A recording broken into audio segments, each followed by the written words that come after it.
And there we go. Hey, we are live.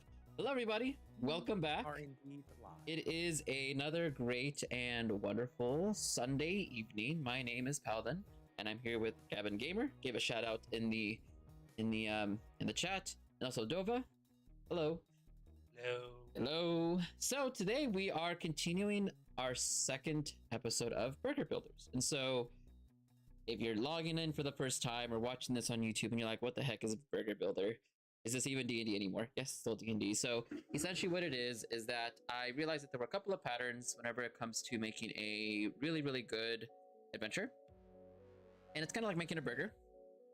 And we are going to go through the different elements of it, the different parts, in order to formulate it and put it together into one finalized portion. And it's going to be a burger or a story that we're making for Gavin and his players for his setting. We're also going to do it as a mini marathon when we're done with it. And so as far as when we're going to get the mini marathon done, it's aimed to be the weekend, well, the last weekend of October, so the 26th and the 27th.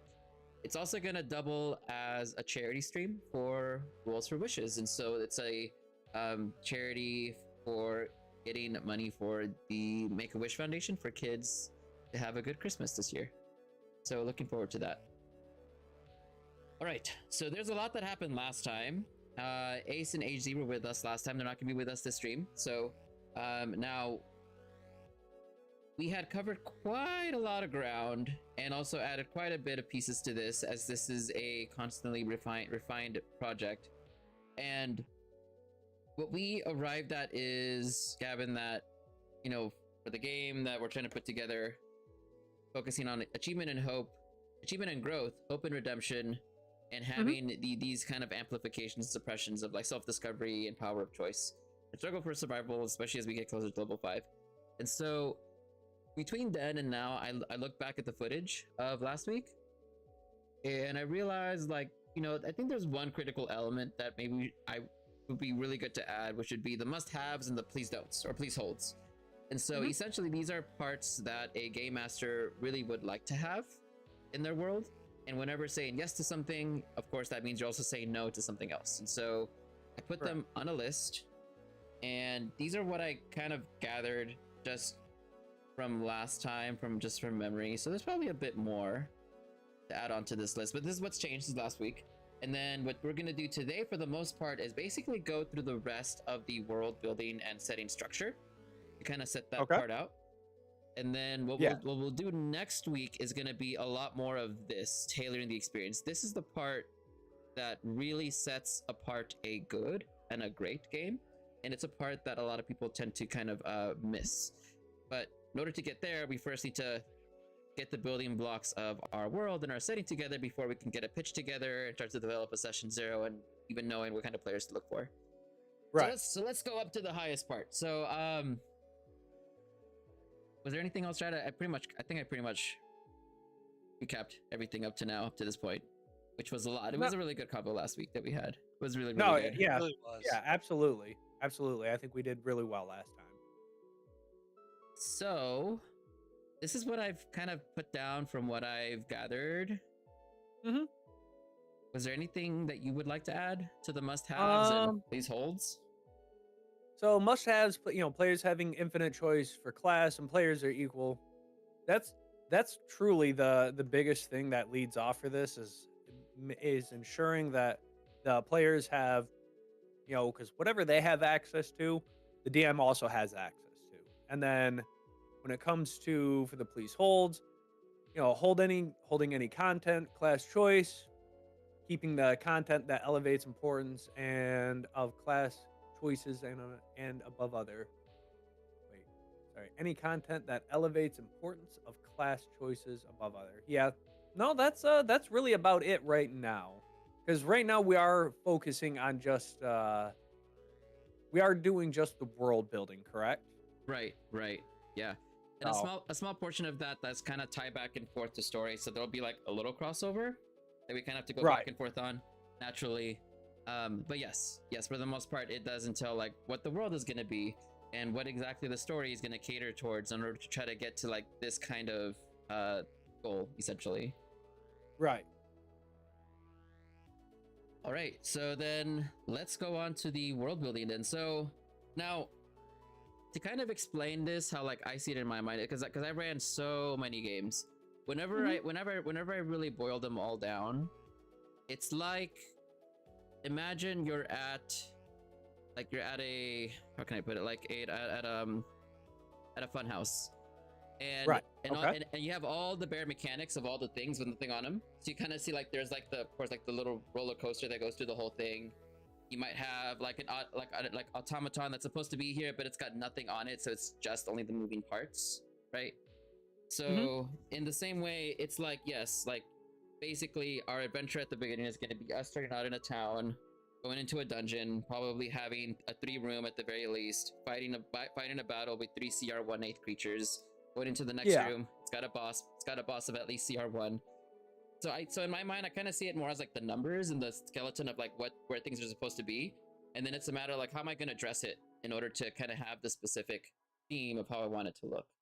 And so now, whenever I kind of look at it through that lens, everything just kind of seems rudimentary and very boring. It's like, well, there's more to D&D than just that. But like from a building a adventure perspective, it almost, I think that the things that become relevant are the ones that are going to help us towards kind of achieving that intended experience that we want players to have. And so not everything is necessary, right? Like if we're going to go to a spook house, we probably don't need a couple of things that are not going to help us towards making a spook house. But in the same way, like we have already kind of gathered a few bits and pieces of what we do and what we don't want, right? So like I know that we do want to have like this almost like, how did we put it, like Renaissance style, like revolutionary time period with advancements in magic, right? Yes, we have advancements into magic, and then we also have, your early on stages of, using black powder and things of that nature. So that way there's not a whole lot of holding off. Like, um, like I'm not gonna, for my specific campaign, like, I would tell my characters like, hey, we're probably not going to have the, fantasy version of a multi-barrel, a 60-barrel gun that would allow for an artificer to shoot off 60 rounds at once, unless it, had some awesome expansion to it, but, or, devastating effect to them. Because I have seen some things, like, don't get me wrong, like the 50 cal BMG isolated shot that's being used by the artificer that's 120 pounds. Like, don't get me wrong, I love it. There's gonna be repercussions to shooting something like that. As expected, from a balance point of view. Right.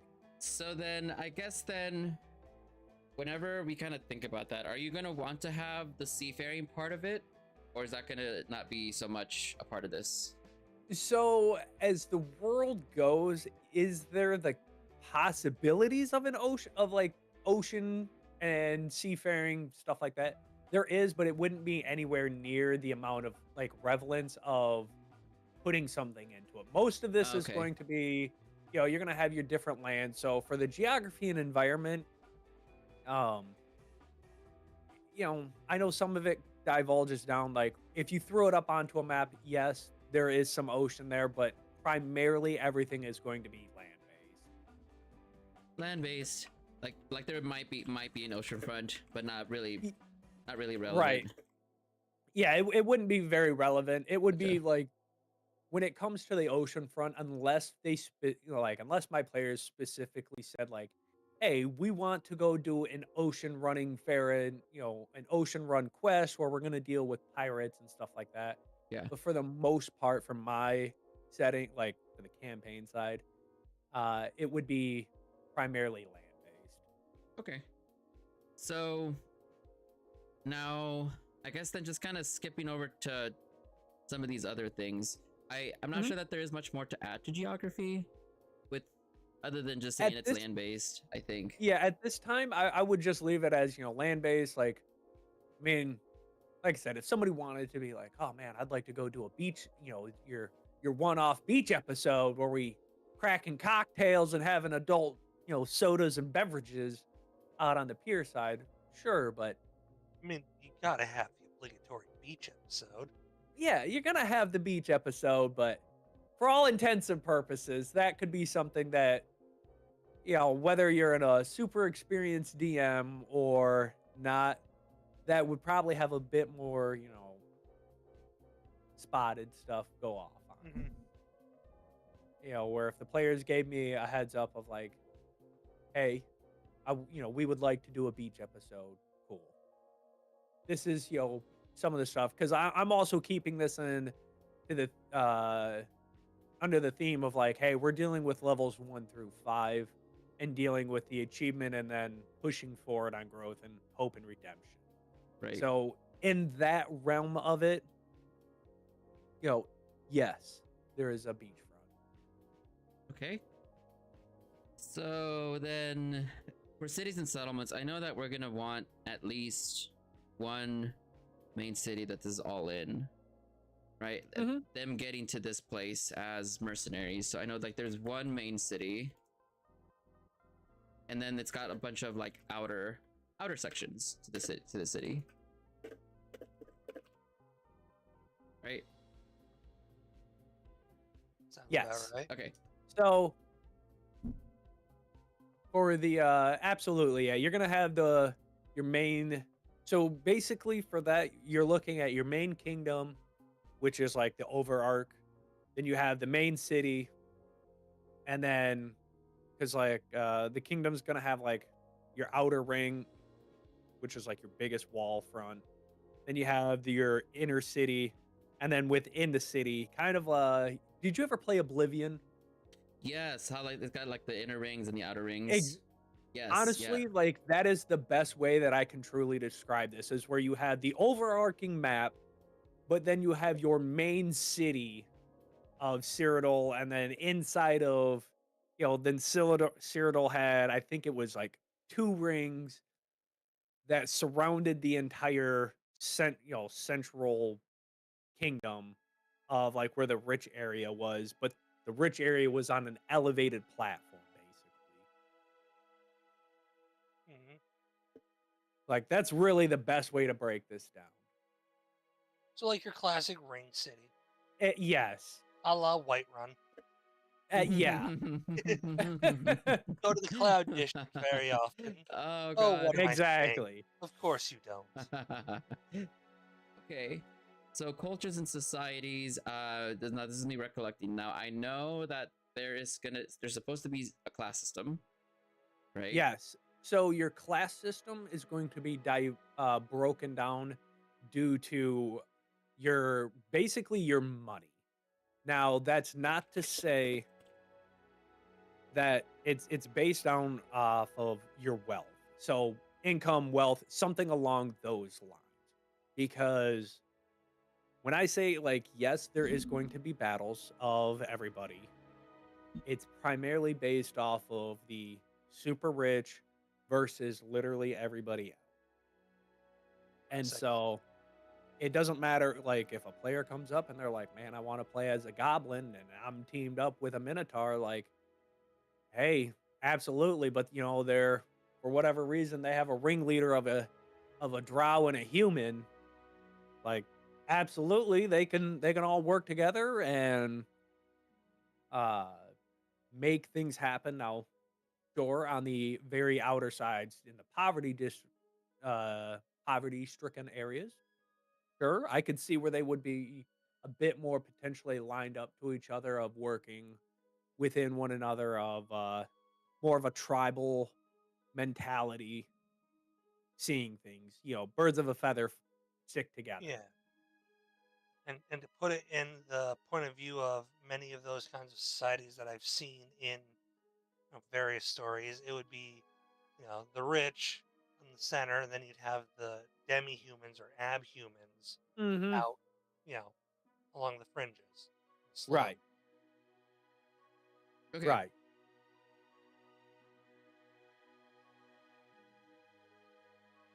Okay.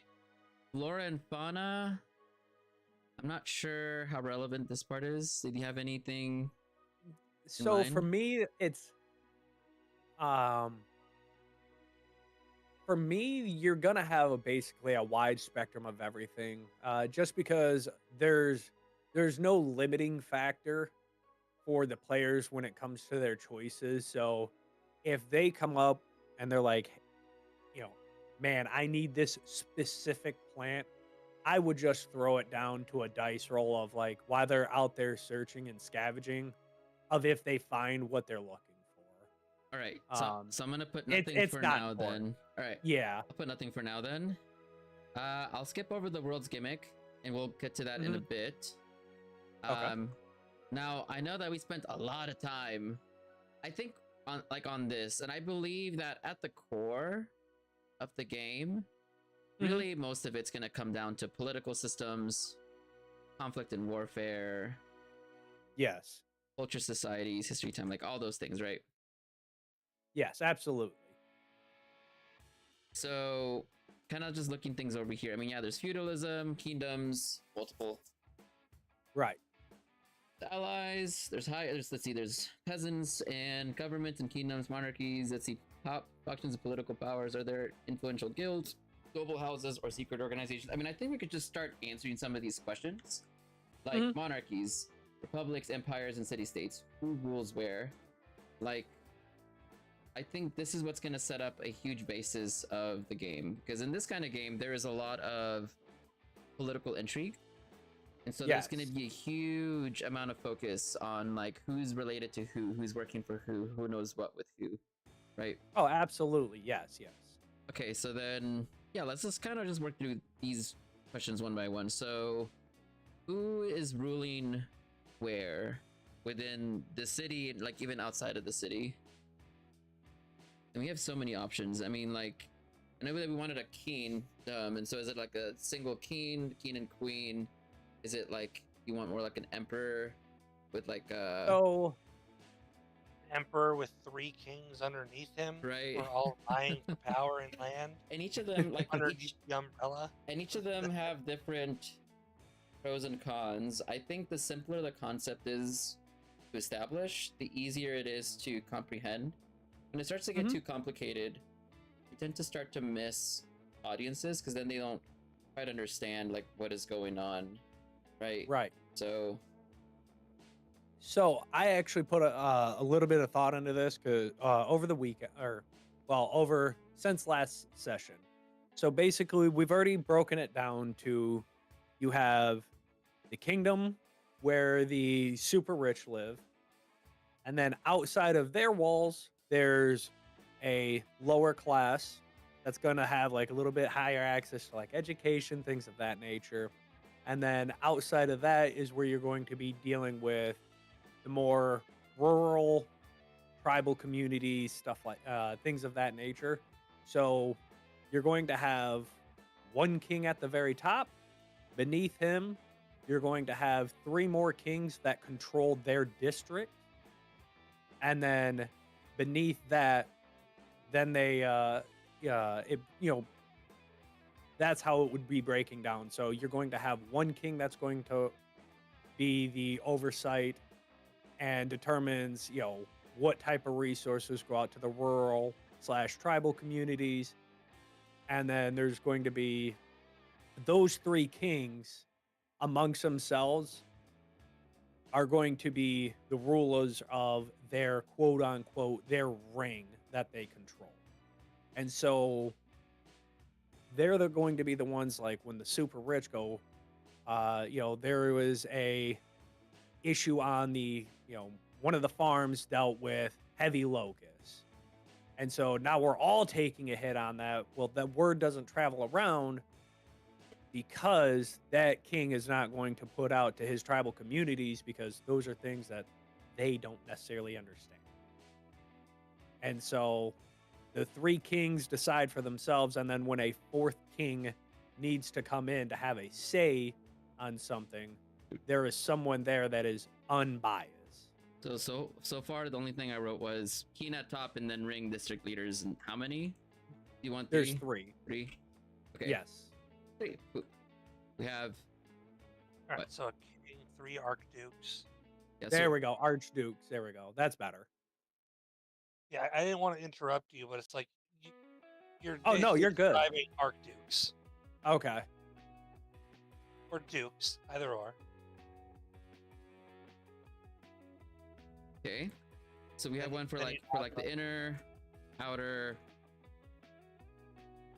and then what? Inner, Like I would say, yeah, inner ring, outer ring, and then rural okay, ring. cool. Because the rural area is where you're going to have more of your, like I've stated a couple of times now. That's like where your tribal communities are. Right. Because like your inner ring, they're fully combined. Your outer ring, they're combined, but you know they obviously still tend to stick to their own. And then your rural area is like where you're going to have your tribal of orcs, and you're going to have your tribes of the goblins, and you know they're going to deal with their own conflict amongst each other. So we have Right, makes three dukes, 3 ringleaders, Kina top. Mm-hmm. All right. Do we want to put any more complexity to this, or is this like enough? Uh, for that right there, as far as the governments and kingdoms, I would leave it at that because until later on, this basically is going to be the where things start to get like a little blurry because eventually at some point in time the players are going to have a change in on this. And so as of right now, for the setup of the world of a 1 through 5 of what's going on, there's turmoil, you know, overarching side. There is turmoil obviously between the three dukes because there's issues going on, there's no communication between them, and then there's a king at the top that's always stepping in being like, "Hey, this is what's going on," without all the information saying, "This is where I'm drawing my line." And so for now, I think that is good to leave it as it is. Okay.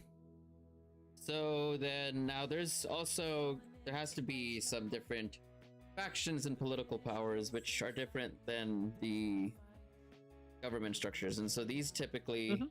are organizations that have influence within the Yes. city. And so now I know that these are probably going to be the things that are going to be some way or other maintaining some hold upwards and downwards to keep things bleak, would be my guess. But anyway, do you already have some ideas of some possible factions? And so like what I mean is like some houses, like noble houses, or some things that could take hold there. I know that we So probably want to move away from anything class-based, so nothing involving the church, nothing involving the wizards, nothing involving the thieves guild, none of that. right.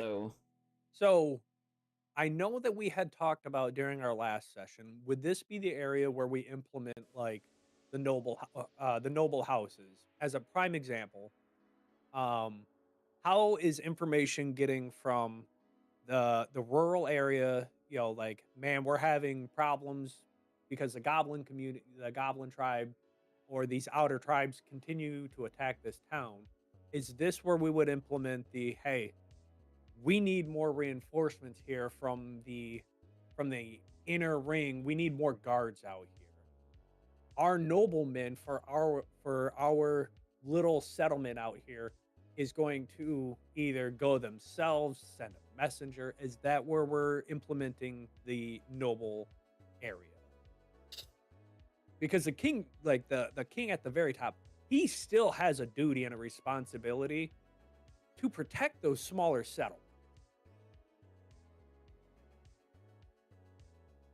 I guess it really depends on how much power the people are having in something. For example, at this point it's like, well, how far reaching do you want something like the Merchants Guild to have sway over governmental affairs? Like Okay. it's kind of like whenever we start introducing things like noble families, they're noble for a reason. Typically, it's because of money. Also, could be because of Right. influence. Well, and especially in this this kingdom, or this current, the world that we're setting in, your wealth is what drives us. So the wealthier you are, the higher up onto the noble realm you are. So then, I would say like the most influential guilds would be those that definitely affect capability to have normal living, like for example like butcheries, trade, Mhm. being able to like make items or make equipment. Yeah.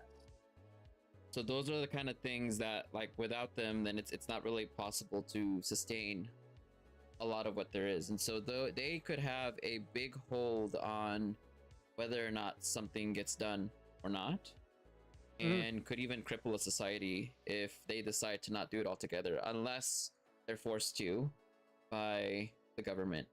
Which case that'd be more like, like more like a feudal state. Right. But in this case,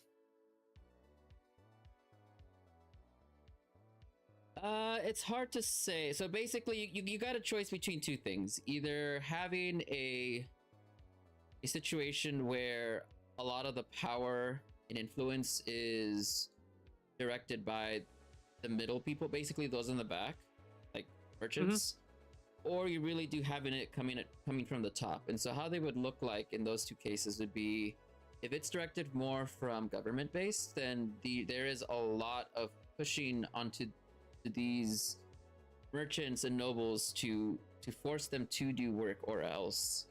And then in the other case, it's a lot of having these noble families and merchants tell the king, you do what we say or else. Those are the two ways that I would have seen it done. Okay. So,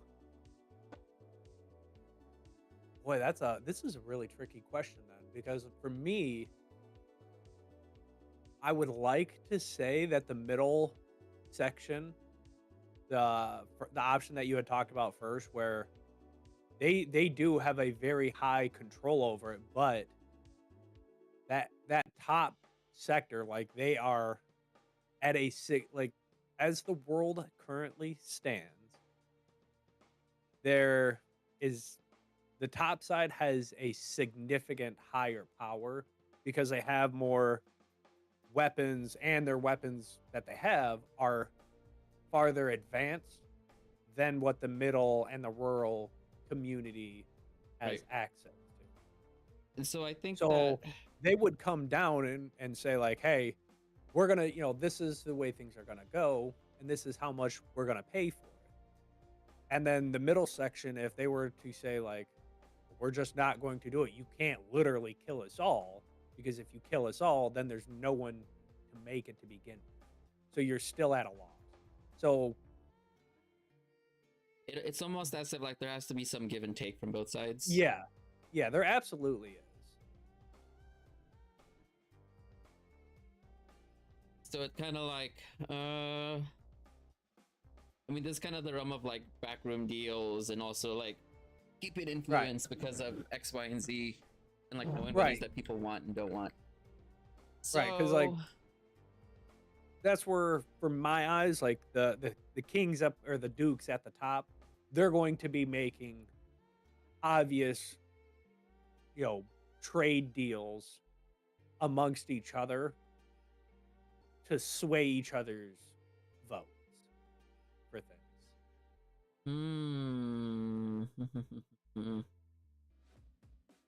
If that makes sense. It does. I'm thinking how this would look. So because if we're getting in the realm of voting in democracy, then it's not so much that the king has power, it's just that there's a voting system in place that would kind of change things. So, but that's what I was saying. Like the king at the very top, he's only there if the other two don't make a decision. Like if they're like, if there's a three-way, like a possibility for a three-way outcome, or something is truly unbalanced, the king lays in as like, this is what we're going to do. And I'm not like the king at the very top is a is he plays a big part, but his part is not played often, if that makes sense. Because he's going to allow the dukes to solve it, and then if the dukes come to him and say, you know, king, these are the options that we have, and we cannot come to an agreement on these three, which is it that you would prefer? The king then makes the decision. I think it makes a lot of sense for the people that are in these. Well, if you're wanting to go the route of like setting up a system that would cause there to be revolution, having the people that are most influential being the ones that are in power, it's like a little bit self-serving, and like direct, and also those people being the person that is going to have the most impact in those different rings. So like if I'm going to have the highest impact on someone that's in the rich inner district, it's probably going to be someone that caters a lot more to the interests of people that already have their basal stuff met, right? Like, don't have to worry about food, they don't have to worry about like security, but they do probably want stuff of luxury, right? And so, and this is going to be probably very controversial to say, but like maybe even like amongst the realm of like getting like indentured servitude, maybe buy them time to do things for them, which is not a very great system. But there's also alternatives. So basically just getting people that are that'll buy their time back in some way, like some sort of service of like doing things for them. So that is something that does happen inside the world, because it is very clear that some things are going to be better for others. Like for me, I would say that ideally your goblins and minotaurs are going to be significantly better at, say, performing mining operations to provide the raw materials to the inner city, or to the first set of rings, for their guys to make ores and then turn the raw material into ores, whether for weapons, decorations, whatever it may be. And so that's where these kings at the very top, or not the kings, the dukes, are going to say like, hey, you're the outer or the rural duke is saying like, hey, we're having issues with towns being attacked, and these smaller settlements are not able to maintain their settlements. I need additional support. Well, what does the rural community, what additional resources do they need to supply to the other two sectors to be able to get them to send their men out to potentially be harmed or die for the other people? And that's the decisions that these guys are going to be making, or these dukes are going to be making. It's things along those lines. And so, potentially the outer working class is like, hey, we would like to throw a festive. Well, we need, for us to throw this, festival, we want to have more food down to our area.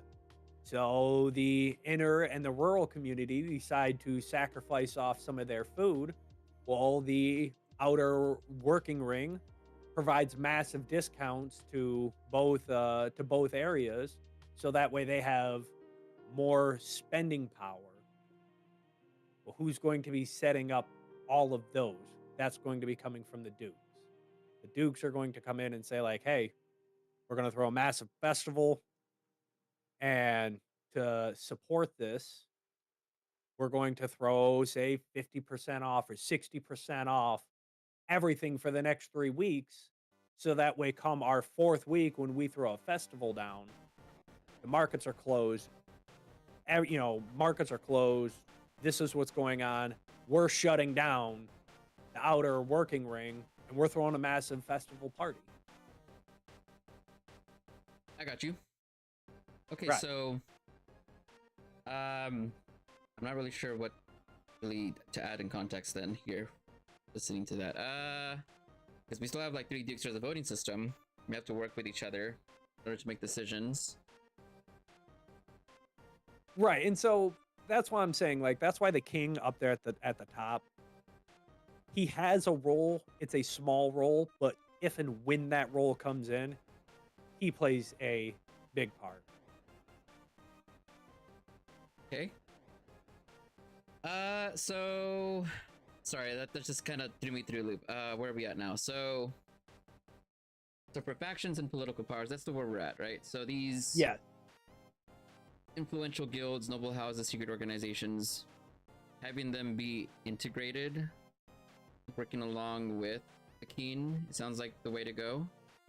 yes. Okay. So, yeah, that they're definitely going to be working with each other. So, like, when it does come to the factions and political things, your noble houses, regardless of where they're at in their ring, they're going to be trying to support more of like your typical kingdom side of things.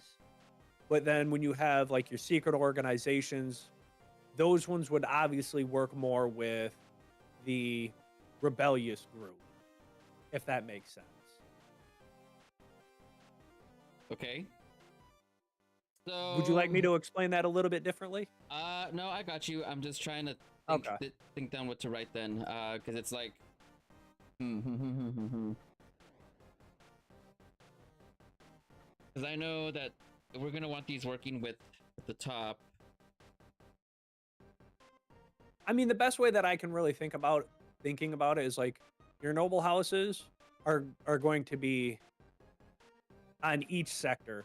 Basically, once the players kind of have an idea of like who they want to start working with, your secret organization, i.e., thieves guild, something along that line, they're going to be working more on the rebellion side.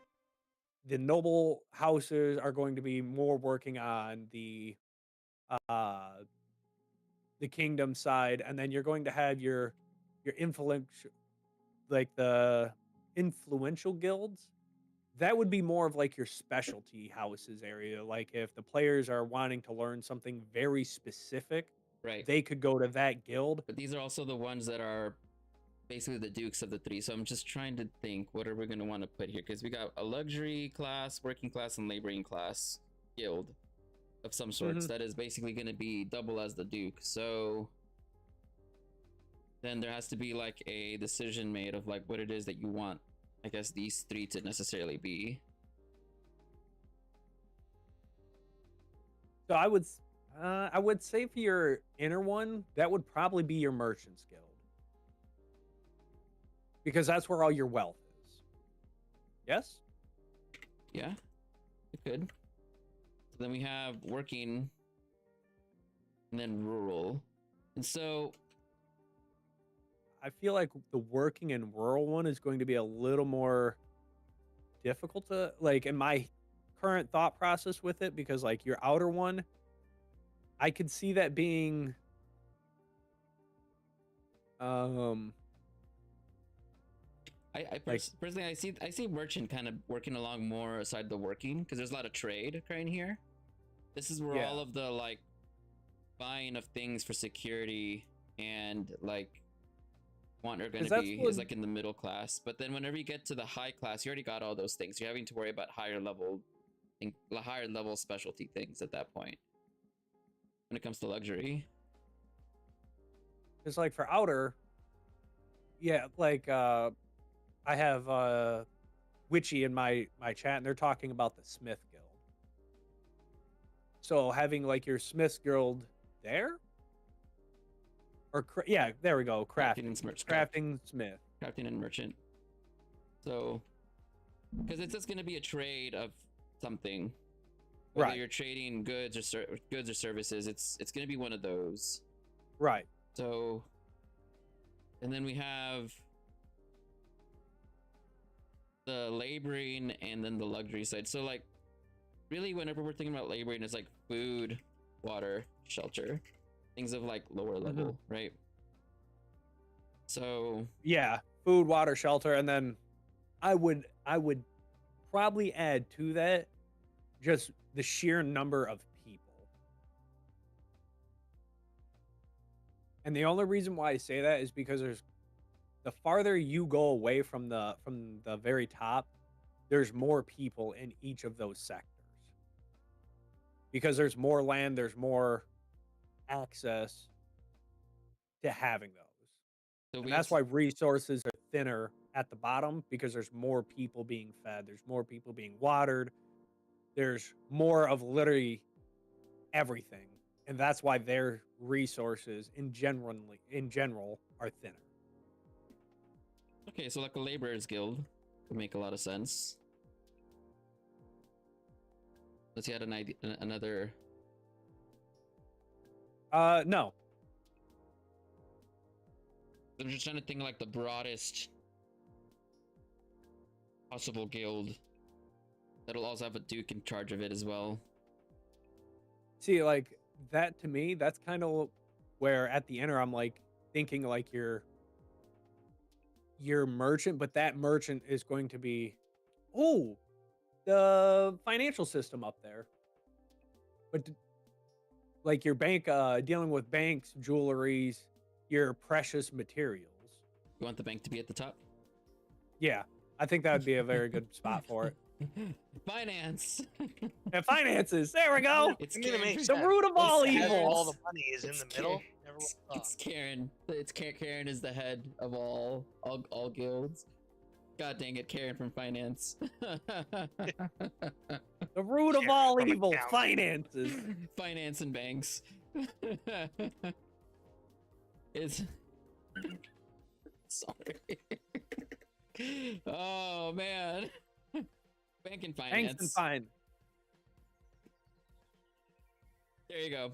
You got bank and finance, crafting and merchant, and then you have the laborers guild at the bottom. Yeah.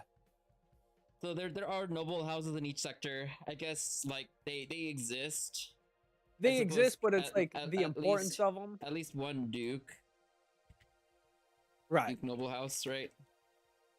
Exactly. And like the reason why I feel like the noble houses are good to have there is because the Duke is going to be like, well, how is the Duke that lives up in the inner city? How is he getting his information? Because there's no way, other than like the once or twice a year that he goes out to check up on his people, that he has all this information. There's no way he would do that.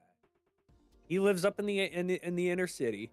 Once, I wouldn't say once in a blue moon, probably twice a month, he has his people report back to them. Well, I think that would probably go into like secret organizations, those that maintain the status quo, and those that are rebellious in nature. Especially if you're gonna get into the thing of like sharing information and keeping people intact by like having them assassinated or something. Right. So okay, so Ooh, assassin. because like, Yeah. oh yeah, oh trust me, you gotta have your Dark Brotherhood. Oh yeah. Was I complaining? Oh no, absolutely not. I am a proud member of the Dark Brotherhood. I No. even have the passwords memorized. He's a I true- have the Black Sacrament memorized. Oh my god. Right. Sweet mother, send your child unto me, for the sins of the unworthy must be baptized in blood and fear. Damn, he wasn't joking. He's really got it memorized. Okay. What is the music of life? Silence, my brother. So then we have one organization that maintains the status quo. So we'll just put name and basically what they what they do is that they share information, right? We have another name, the group. And this one kind of like, oh shoot, really gotta figure out this indent problem. Boop, boop, boop, boop, boop. Okay, and this one, what they do is that they maintain status quo with crime, with crime. There we go. Hey, Crom's one of the gods there. There we go. Right. And so, and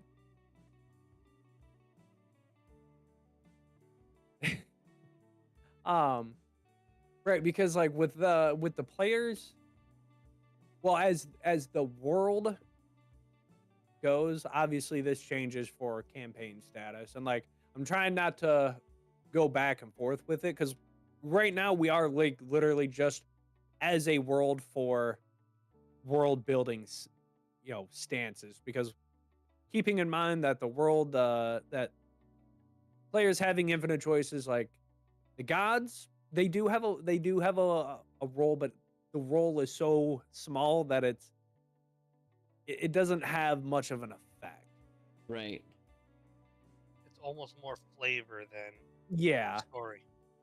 like up until later on, the gods don't really, they're just there for flavor.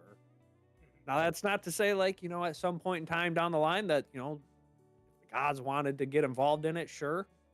It would just come based on how the players are currently in there. Because like I'm not gonna lie, I'm a big fan of like warlocks where their patron just comes by and they're like, hey, yeah, I need something done. And the boss above me has said, hey, he drew a stick. I drew the short stick. He gave me a task. That task is now for you to do. I need you to go have a conversation with this individual or something along those lines. I'm just copying and pasting the word name because I know that this is something we can always come back to and just Yeah. drop names of whatever we want. Mhm. Just name. Okay. Yeah. All right. So we have ourselves here crafted a system to topple over that's built with intricate, crossover to not only maintain, but also enough that it's easy to understand and be like, okay, yeah, like I get it. Like this is simple and easy. Mhm. Now alliance and rivalries is the next part down here. This starts to start to make it a little bit more complicated in that like which one of these secret organizations work with each other, which ones don't like each other. And I think that Right. this is something really good to not necessarily have at the start, but kind of keep open because you don't know where your players are going to end up going. Exactly. And you can always decide like almost like improv to like, okay, now I'm going to decide that these two don't like each other to just kind of like help kind of like put the guardrails up a little bit if you need to. Yeah, because I mean, there's going to be certain things in there that is going to be very clear, like, um, whoever is passing information from one noble house to another noble house during the resistance period, it's going to like once it's starting to become full scale and let the players start to choose who and which way that they want to go, that's when those would become very prevalent. But as far as the first levels 1 through 5, as they're developing and making their decisions, that wouldn't really have much going on with it, because I like I said, for the on a larger scale, it does have a big effect of it. But where are you as the DM picking up and playing? And I think that's what we're going with right now, is keeping this more world, correct? World and local. I mean, like this is where we're starting out. So it's just, it has to do more with that. But also, do we need to know that information or even have it filled in? Maybe. I think it really is going to be something that as we probably build the story for that first quest line, it's probably something we'll come back to, because then you got to like build the intricacy. And True. I think that adding too much ahead of time will just paint you into a corner, I found. So sometimes having things So let's open, come back to it. yeah, I think just having things open until like you kind of need to define it, just I found tends to help out the most. It's like not every detail needs to be painted from the beginning, but at least the biggest, broadest strokes. And then as the campaign goes along, you'll define it more. Right. Okay.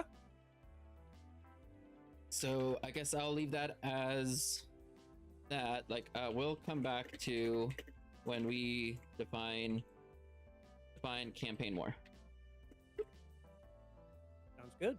during story creation, or even gameplay. Because I've had that happen where like I've had to make stuff up on the spot to like make it make sense, and I'm like, okay, well, I'm gonna decide this now because it makes sense with what's going on now. Right. Or maybe the players add something and it's like, well, that wasn't defined before, so we can define it now. Why not? Right. And with how much choice the actual players have here, Yeah. it would make sense to come back to this. Absolutely. So I'm gonna highlight that blur. There we go.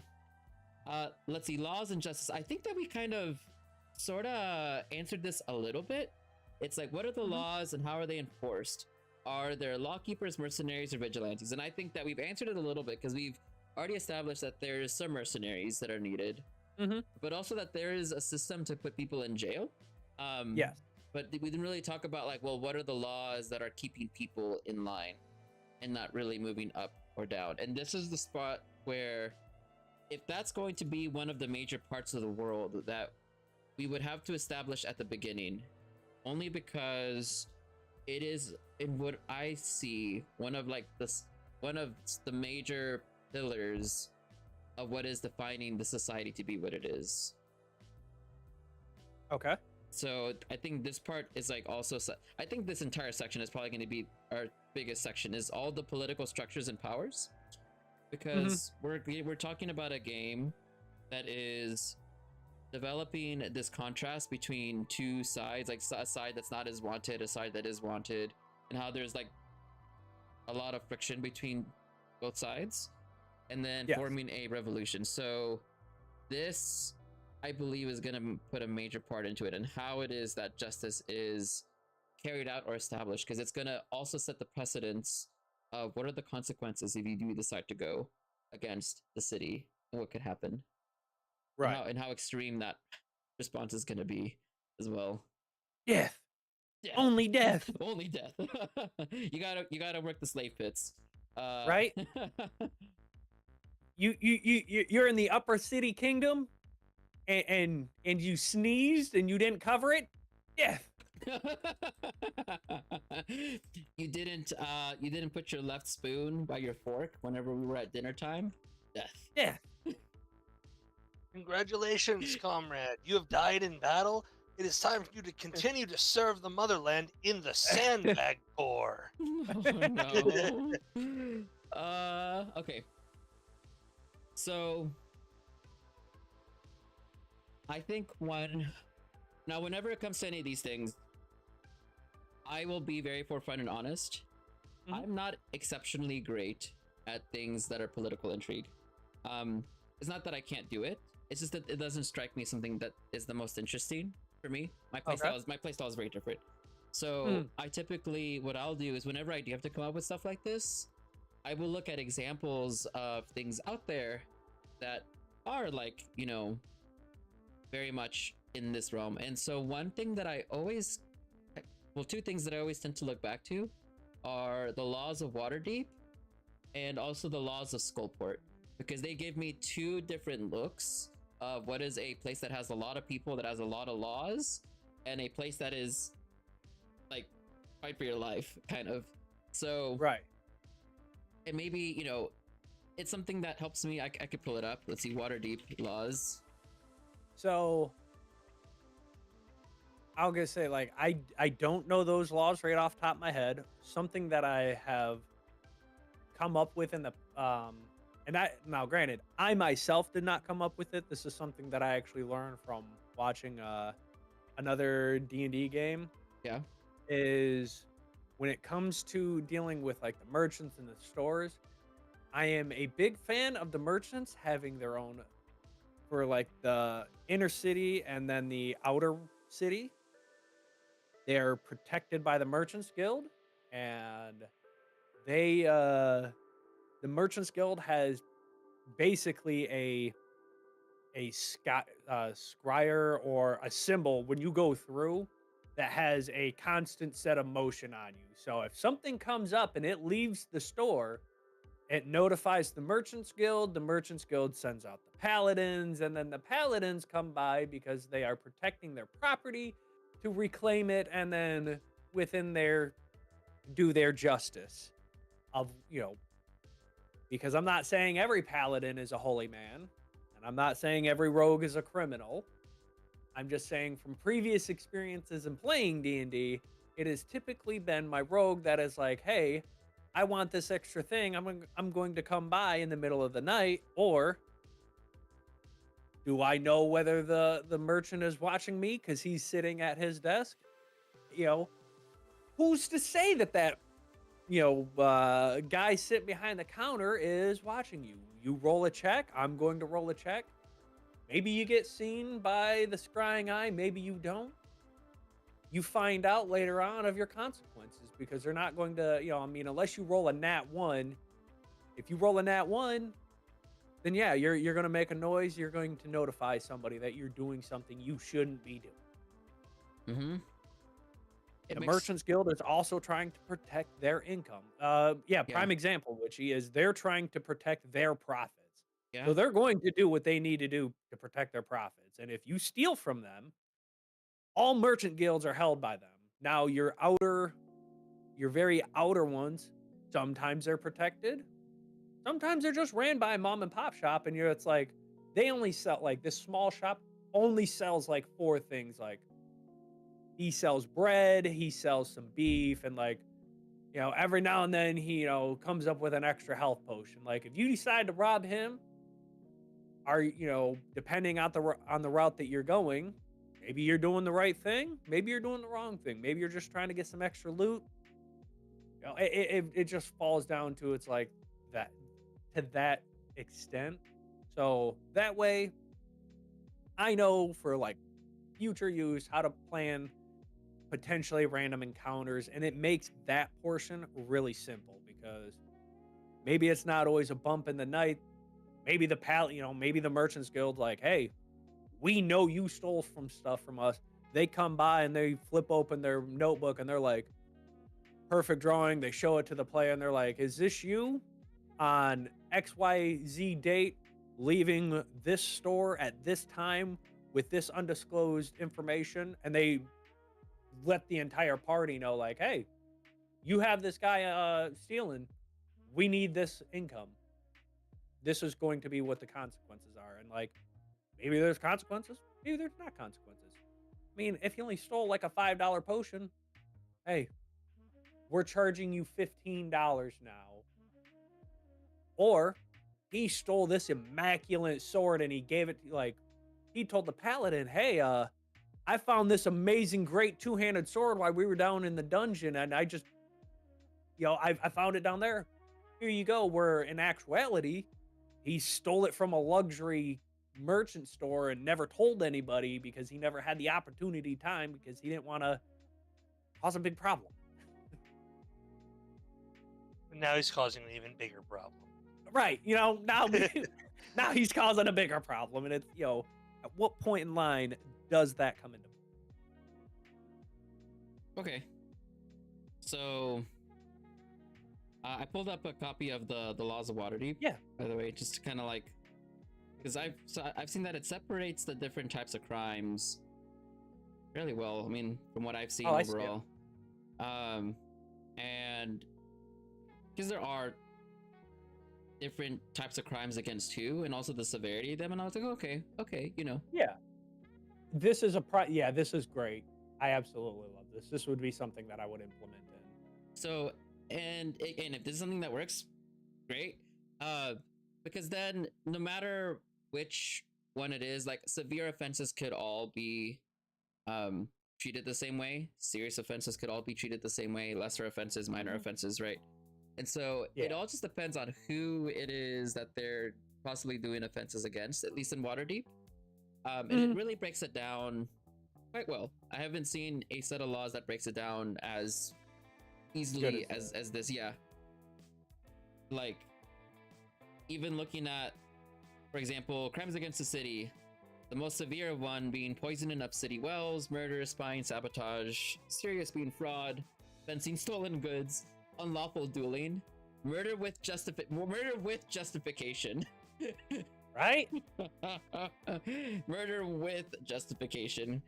So that means murder without justification is just a severe offense. Right. And so what I really like about this is that this right here would be a great example in which I'm going to pull this over so that way my chat can see it as well, or my viewers can see it as well. Yeah. So all of these would come great into play based off of who you're working with, because like if you're assisting the kingdom, they're going to look at some of these and be like, hey, we can this didn't actually happen, and kind of sweep some things under the rug, or work them down. However, if you're playing on the rebellious side, it would be the defining reasons of what's going on. And like honestly, this right here would be a good way of like building up, but also still keeping them in mind of like who they're assisting and how they're assisting. Because like lesser offense, the second plain crimes against the city, bribing of a city officer or an official, like, hey, we're getting ready to, not say do ill will against this individual up in the workers district because we need them to have a stock supply. So you bribe you bribe some of the guardsmen, or you bribe one of the city officials. They're like, hey, you don't know what happened. Your investigation's going to take a little bit long. Right. So things of that nature. That's really good. I like this. Could we actually just drop that? Oh yeah, perfect. So I know a lot about Waterdeep because I've searched it so much. I got like 3 or 4 books back there. I think the main book being this one. It's from 3.5, The City of Splendors, Waterdeep. So the laws and the way that they're enforced can be complicated. For example, they have the Grey Hands, which are, well, there's the difference between the City Watch and the Grey Hands. So the City Watch, they tend to watch the local area and then to report crimes up. The Grey Hands are the ones that kind of delve into more like smaller district stuff. There's also the Red Scarves, which are people that kind of deal, they're neutral good, but they kind of delve more on like, that's like your Robin Hood. It's like, I need to like work on the down low in order to fix things on the down low because lawful good nature doesn't really allow for fixing of things fast enough. Yeah. And so that's where you start to get a lot of like these really small splits and how people tend to go off. And so I would say that this is probably a setting worth kind of like looking into, like, well, how exactly does a metropolitan area, because it is very large, delve into defining what that looks like on their scale. And now in terms of like importance here, I think that there is a lot that would have to be talked about. I'll just leave this here. To the point of like, well, how much do we need to define? And so I think trying to show what it is that are the injustices that people are trying to rise up against would be very good to probably show, especially in a bleak society. The things that people don't like, right, are probably going to stem a lot here, whether it's an overreactive reaction to something, an injustice of redistribution of resources, goods, resources and goods, and like so like in this aspect of how things are going on, you're obviously going to have people that are abusing their power and pushing things to always go their way without acknowledging the consequences of it. Something along those lines. Is that what you're talking about? Say one more time. So basically like having these different guilds maintaining, like, so for right now, are we talking about building up like which one's abusing their powers and like what powers they are abusing? Like prime example is like your smithing guild, people that are turning raw materials into usable ores and things of that nature, would it be safe to say that they abuse the rural communities because they're the ones that bring them in? And it's like they're potentially saying things of the nature of like, man, our prices, we had to take a drop on it, so we can only pay. I know the contract was for this, say, 500 or 5,000 gold. Well, we can only pay you 2,000 because that's all we have. And so now the expectation is they're going to go based off of the goodwill that that the rural community is just going to take it, because what are they going to do with it? They redistribute it amongst their own people. They don't have great sources of turning raw ore, or maybe if it's like mithril or something like that, they don't even have the ability to turn it from raw into usable ore. Does that make sense or no?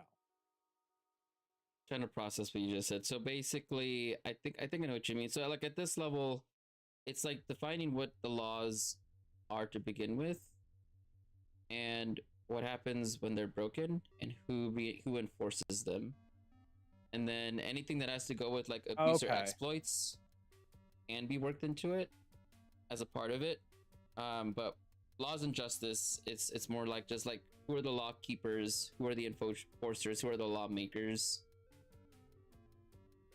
Honestly, as funny as it is, I would imagine that would actually be its own group, like its own uh whether it's in the inner or outer working area. I imagine that to be its own guild, kind of like how the police system is. Working for the king.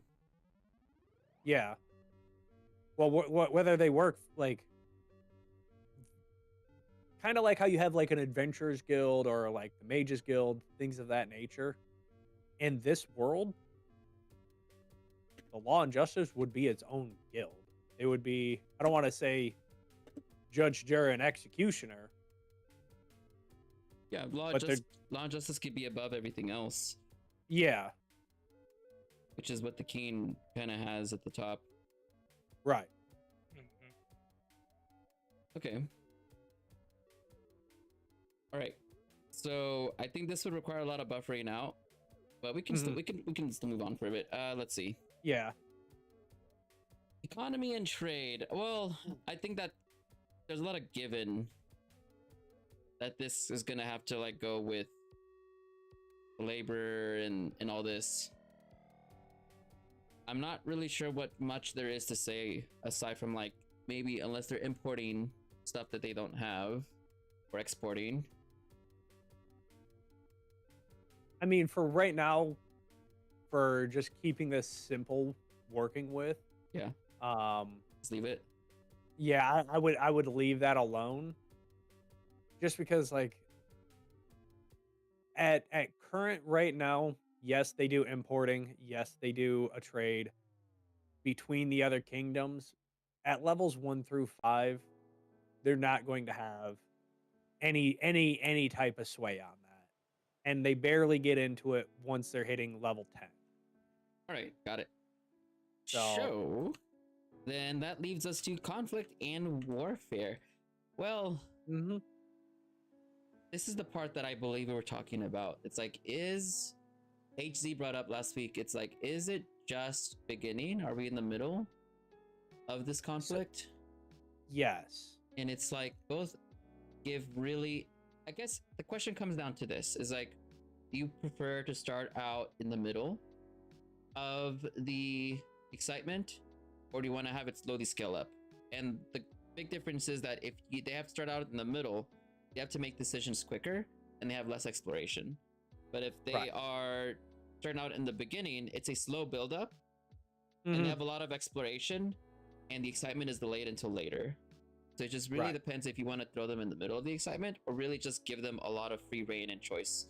The biggest difference between the two is that if you're going to give them a lot of room to explore, you're going to have to build a lot for them to explore, as opposed to being in the middle of the conflict, in which case you're restrained to be in a local area and then building out from there.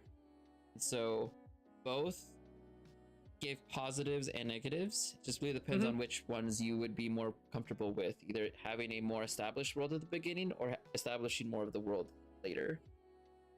I would say going with the having them kind of start in the middle, because that sets the precedence and the tone for the direction that they need to start going. Because as much as I do want to say, like, yes, there is a, a lot of choice and stuff like that going on, where, the players can choose which way they want to go, things of that nature. They kind of need to start having that go on, because in my games that I run, you're looking levels 1 through 5. You're probably going to level up in your first session of, depending on how session 0 goes, the first 1 or 2 sessions, you're going to be looking at being level 1 or level 2, possibly level 3, depending on the choices that you make and who you fight.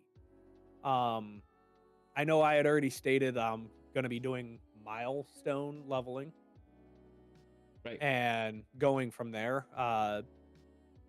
But depending on how fast the players figure out the choices that they want to do, within the first 4 sessions, they very well may be levels 4 and level 5, or pushing level 5. And so it just comes down based off of the route that the players want to go. Like if the players go, hey, we're going to be dipping out for 2 weeks, and when we come back, probably going to be a little bit of brain fog. We would like to do a one-off where something doesn't affect the storyline. That's easy money. We can throw something in and figure it out. If they go, hey, we want to push plot, absolutely. Give them the ability to push plot.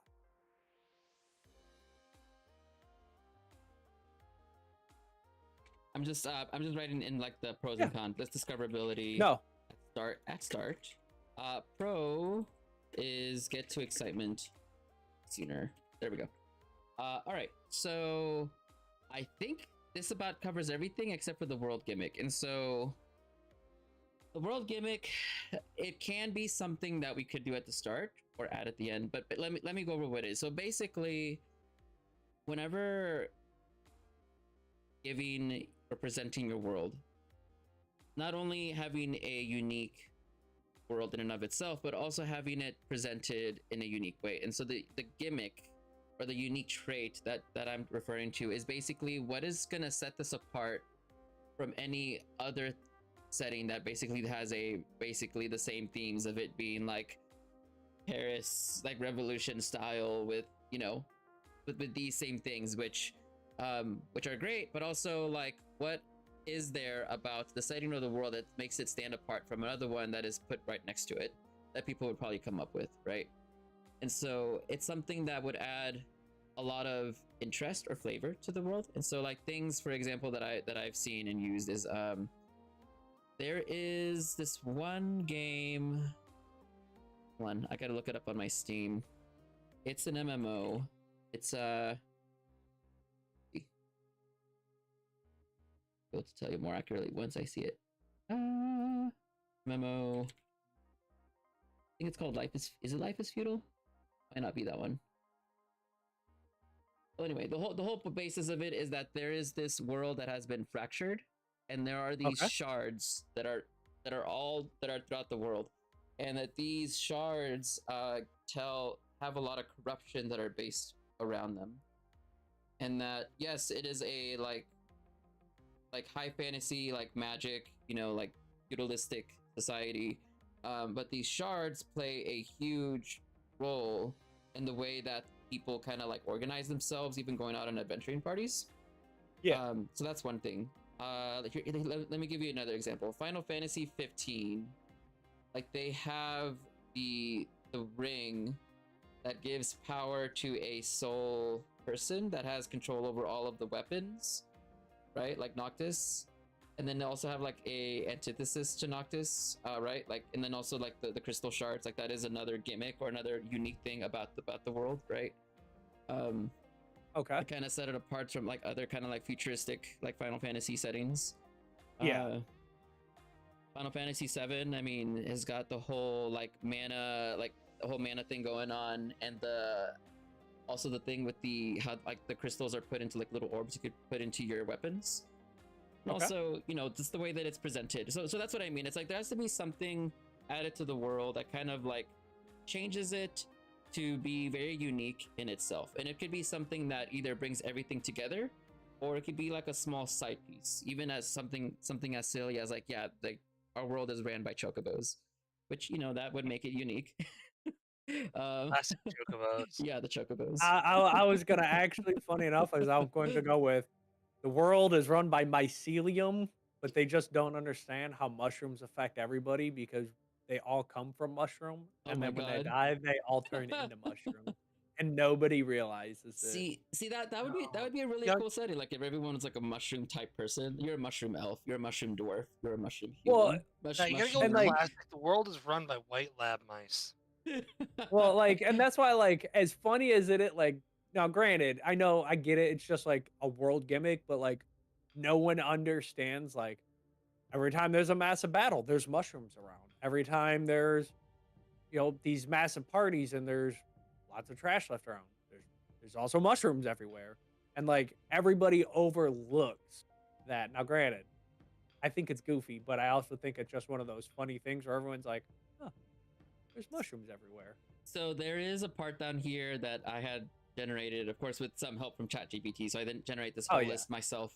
But basically, like things like floating islands, cities suspended in the sky, like having everything only accessible by airships. Like that's that's a way to kind of like separate realms, having like see, floating all right, kingdoms. Glad I you call love me this. Howell because I want a moving castle. So I love the idea of doing floating cities. However, if my players picked up that it came from Ruby, they would absolutely hate on me because I'd be Oh like, no, oh no, no, no, yeah, remnant, yep, "Yep, yeah, yeah, Remnant." remnant. Be like, "Oh man, I the working class, they're working hard. They pump all this fuel in that keeps the kingdom high up above everybody else. All the people living up there, they're golden, they're good. Like, yeah, they got their own problems, but their problems are significantly less than everybody else's it, problems." it was Ruby. It was Ruby all along. There's a It guy up was there that has 2 guns, and they're absolutely. that'd be cool. Hey, you know what? It works. I mean, it It would set it does. apart.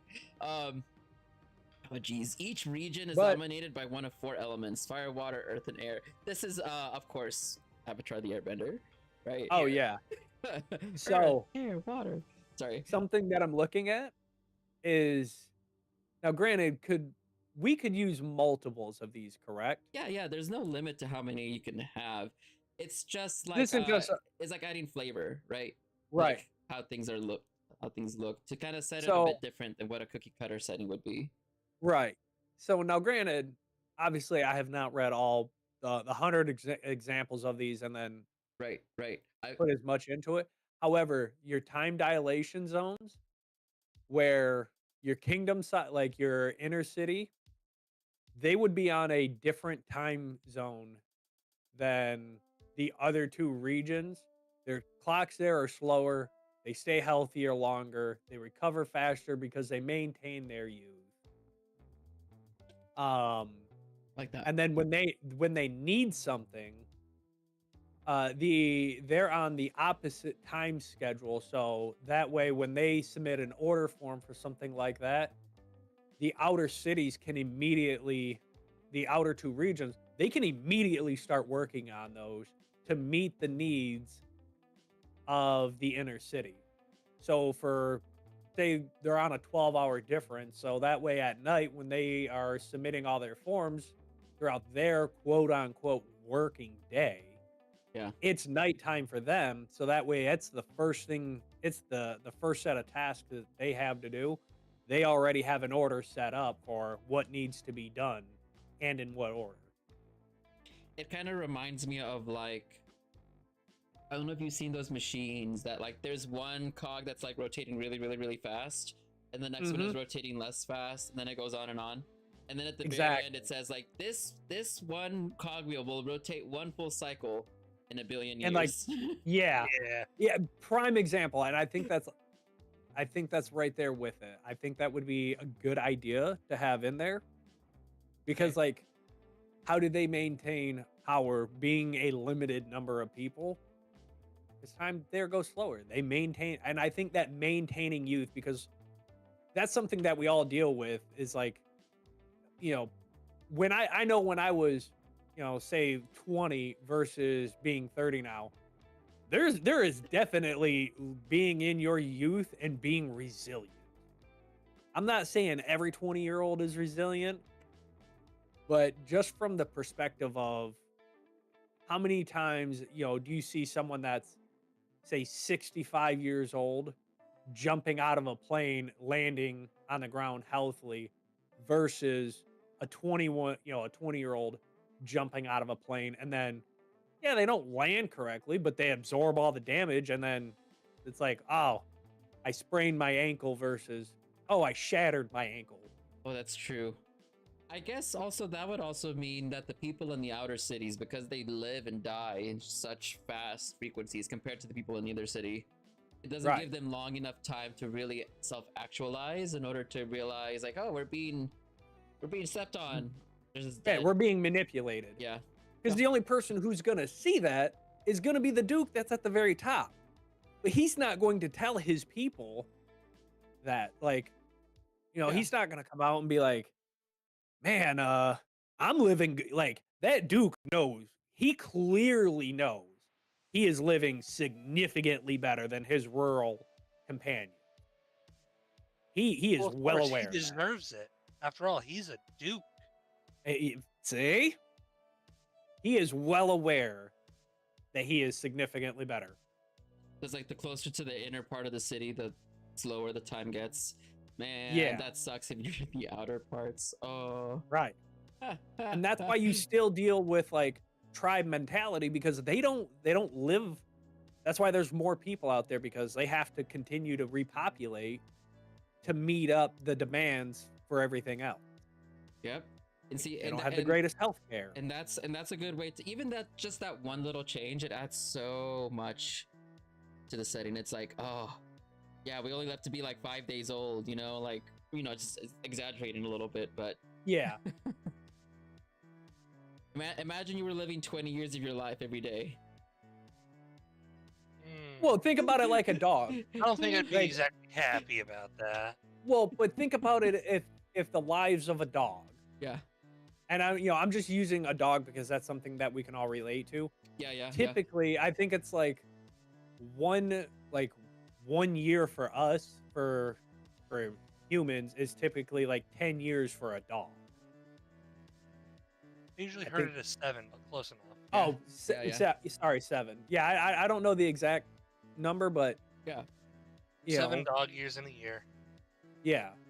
So I mean, that's a good way of going about it. Yeah, and I really like it. So okay, did you want to? So yeah, let's throw that one up there. So I put the time dilation up top, and I highlighted here. Mm-hmm. There's so much more that could be added. Well, let's look at it. I would say that we have the time. Yeah, let's see. Well, sentient landscapes. Let's find one more. Terrain that reacts to emotions. Ooh. Magic infused technology. Yeah. Like the more scared you are, the softer the earth beneath you gets, so you start sinking. Oh, that's that. Which makes you more scared. Oh, so God. You sink more. I do like that. Dreams. Which honestly is pretty similar to quicksand, where the more you panic and move around, the deeper you go. Right. Dreams. That is pretty good. I like that. I just don't know how I would implement that into the other two kingdoms. Fair. Magic infused technology. Societies blend magic with machinery, causing societal conflict. Well, I feel like that's already kind of... that's Magic already system. there. It's already kind of in there. Yeah. I mean, I'll highlight it because it's inherent, but underwater cities. Okay, well, not really underwater. Rotating seasons. Seasons change daily. Wasteland of Echoes, a land where past events we play impacting current choices. Ooh. Living forests. Trees that communicate and move. Tree ants, basically. Crimson oceans. Seas filled with red water. A giant flora. You could have the city at the roots of a massive world tree. Ooh. Gravity variations. Crystal caverns. Underground labyrinths filled with sentient crystals that grant power. I like how it's sentient crystals. Cursed lands. Areas with inhabitants are forever bound by dark magic. Giant flora. Enormous plants dominate landscapes, creating unique ecosystems. Celestial phenomena. Frequent appearances of shooting stars or glowing auroras. Haunted ruins. Sky whales. I like how it's just sky whales. I mean, how do you go wrong with sky whales? Yeah, right? Let's see. Endless desert, echoing mountains, sky rivers. Living machines. That's cool. Colorless lands, region drained of color. I've used that one before. Veil of shadows, areas where light is scarce. Stone beasts, creatures made of rocks and minerals that roam the land. That's cool. Memory fog, a mist that clouds thoughts, creating confusion and forgotten histories. Oh no, Memory fog not the can be used memory very fog. interestingly. A slight variant So, of it where I'm instead of adjusting the people's memories who are in it, the people who go into it have a chance of being lost, and when they're lost, they are wiped from existence. It's as if they never existed. so. Which number is that? Because I'm looking at 93, and it sounds like that one kind of sounds similar. 27. You're looking at 27. Yeah. Memory fog. Okay. Mist that clouds thoughts, creating confusion. So I like memory fog, but look at 90, was it 93? The fractured realities. Would that not be part of, is you could alter, like, in a way you could all weirdly say, like, the rebellion group or the other group is saying, hey, we're dealing with a fractured reality where we're seeing that this kingdom isn't there, and that could be a point of why they're fighting, is because they're seeing a world where they're living longer, they're having more of their version of freedoms, and it's overlapping with the two worlds. Because they can they can see areas of existence. What is your thoughts with that? I mean, I think that's a very cool idea. I like it. yeah, I was gonna say, very interesting idea. I'm not entirely sure how you would run that, but Okay. that's just me. Mm-hmm. So, take that with a grain of salt. I Because think it would definitely take time to implement that. Yeah. I think it's kind of like whenever you look, the grass is always greener on the other side. Yeah. Because that's what you're looking for sometimes. You're looking for that greener grass. It's like, I mean, one reality could want what the other one has. It's like one reality wants cohesion, but at the cost of what? Right. And the other one is like, we want freedom, but at the cost of cohesion. So it's like, right. I could see I how both think sides. we talked about that last session, where it was, do you sacrifice 1 million people to save 1,000,001? Or Yeah. do you not sacrifice 1 million people? But also, like, because I don't want to go with like Stone Beast or anything like that, because if someone wants to play it as a stone golem, they can. As long as it's fleshed out in it would be good. But as far as a world gimmick, I think fractured realities might be, not that it can't be done. it would be very difficult. It is very high scale in complexity. And I think like at some point there's a complexity ceiling that gets hit whenever you start adding already time dilation and now multiple realities. It's kind of like, Yeah, it's almost a bit much. That'll get messy quick. Yeah. I think it's worth considering, but maybe like if there's anything else, I mean, and it doesn't have to be much. Right. It could be something that like it's touch and go here and there. But then, if you only do it once and then don't do it for like 6 months in real life, people are gonna be like, "What the hell was that? what was that? What was this thing that we saw and then it hasn't come up since?" So right. Oh no, I think maybe nothing. Maybe when it would be something for like a one-time event, but nothing consistent. Maybe. Right.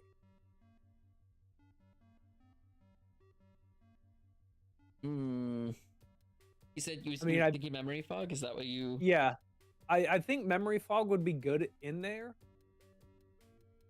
because it's something that we could add to it every now and then. Whereas the players themselves being mercenaries coming in, they wouldn't necessarily have memory fog, but the world of itself could cause memory fog where the NPCs don't know what's going on, but the players are like, "Hey, we came across we come across this kingdom, but nobody, or not a kingdom, but this underground area, and very, very few people know anything about it, and the people that do know anything about it have no reason as to why they know it. It's like written down in a book, and they're like, oh yeah, it's talked about, but there's always a fog around the local communities to it where they're like, what do you mean? And every time it gets brought up, well, the fog happens. So I think that's a good one to have in there. Okay. All right, so we have two things. Yeah. Memory fog and time dilation. Wow. Yep. Okay. Perfect. All right. So with that, I think we got to the end of basic world building, at least. I imagine that we're going to add to this over time. Yeah. But for now, is now like a good chance for like a good 5-minute break and then we can get back and add to it? Yeah. Okay. Yeah, absolutely. That'll give me enough time to go use the bathroom. Sweet. And answer any questions my chat has real quick. Alrighty. All right. Chat will be back in about 5 minutes. Let's see you back. I got 9:33, so 9:38. We'll just come back at 9. Okay. Yeah, that sounds good to me. All right. See you guys after a 5-minute break.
Blah. All right.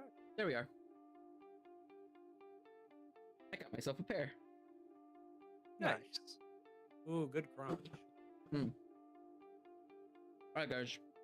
So,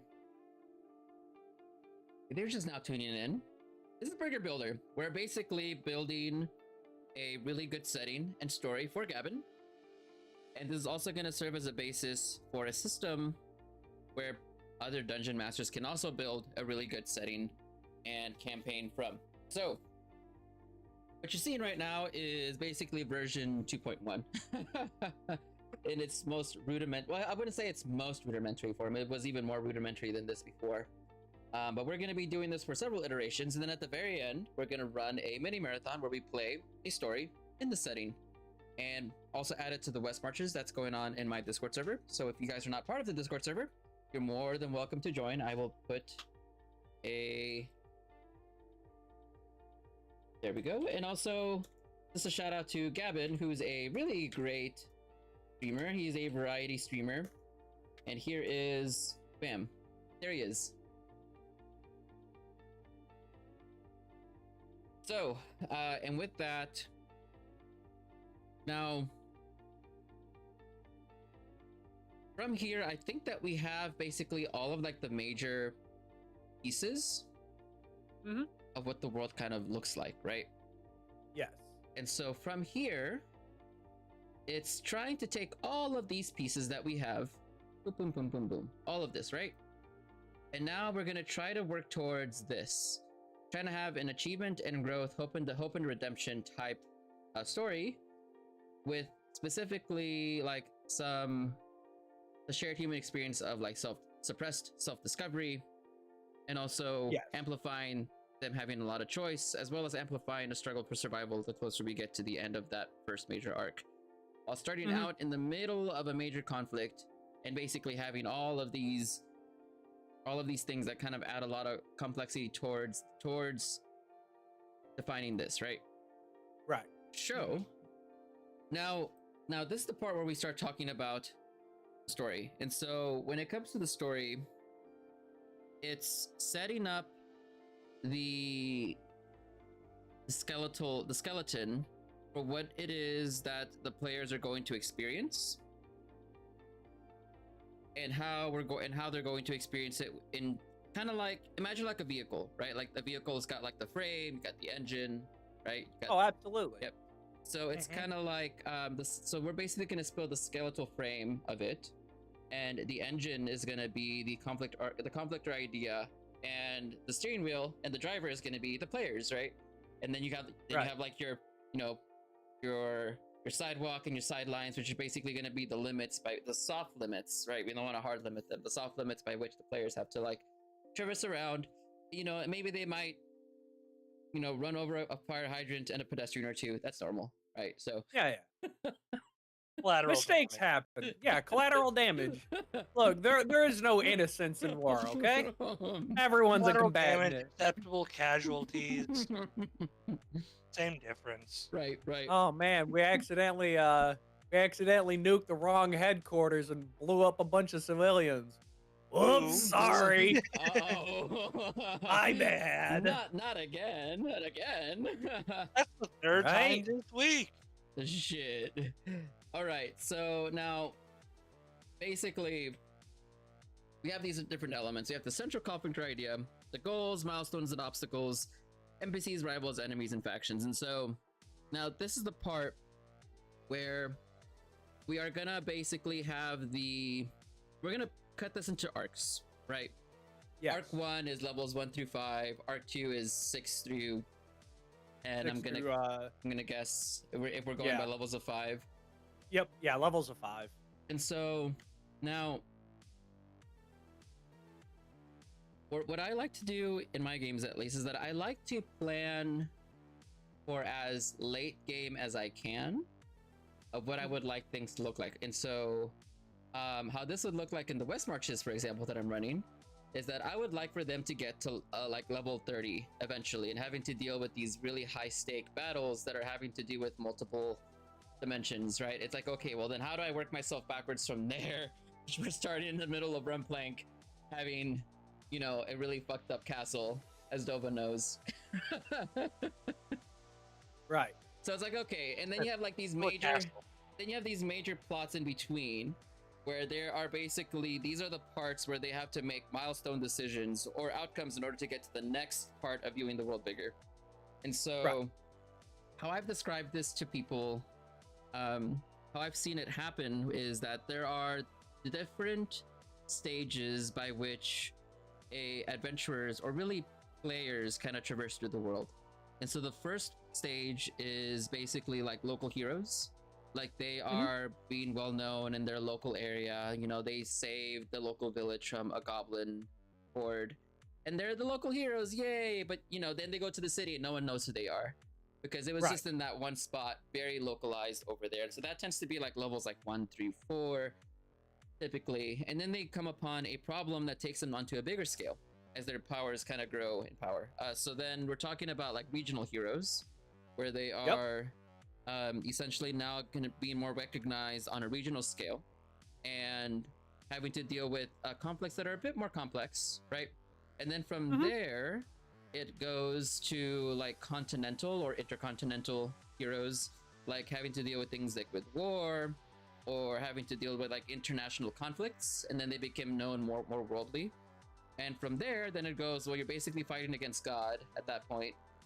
Yeah. Jokes on you, I will become God. A lot of people don't go into tier 4, and that's okay. And Oh, no, I do. And some people break up even tier 3 into like a micro tier, where like instead of saying international, you do continental and then international. And so it really depends. But the whole point is that there's a scaling of how big they go, and a lot of campaigns don't go to tier 4. A lot of campaigns end at the end of tier 1, maybe partway into tier 2. Because that tends to be like the 6 to 12 month mark that campaigns tend to last. Right. So because I know with some of the so 4 of my 6 players for the campaign that I have. So I have 2 new players coming into this current campaign. One of them is one of my oldest running friends, and he saw the Siluraculum wizard military build. Yep. And he asked me if I could do it, and I gave him under one condition, that he is not the only person in the world that can do this. And he absolutely said yes to that. So I already know I'm going into tier 4. The wish spell can be used against we've already discussed it, that I will be when it happens, because I know it's not a if it happens, it's a when it happens. Right. And there will be a giant Siluraculum military that's going to be basically each wizard out there going, Usro, no, I wish this. I wish this. I wish, and it's just going to be like, all right, man, how big is your military, real quick? Because if you're building that, I already know what I need to be building and throwing. Oh God. Okay. And you know, like he saw here recently, he was like, well, I want to do, you know, the wish spell on the moon and this stuff. And I'm like, boy, you really wanna drown everybody. I guess the moon controls the water and gravity and everything else. You want to deal with the what is it? The intricacies? The I can't. NPCs? Yeah. Yep. Okay, so then let's start with what we know. So I know that at the very least, we're gonna plan at least up until the point where they have to choose where there's a Yes, for this climax right here, for the rebellion versus the king. Yes. Right. Yeah, for story, I think the goals is deciding of fighting for the kingdom, fighting for the rebellion. Conclusion / climax. Well, let's say climax. Yeah, conclusion / climax. Because at that point, like you've made this levels 1 through 5. You've made the decision of who you're fighting for, and everything else is determined after that. So the main goal is for the players. They need to have their deciding factor of which side they're on. Okay. I think the hardest part here is going to be, and I don't want to say like hardest or if it's just a reskin, but developing or keeping both sides equal to being good versus evil, or not good versus evil, but I don't want to.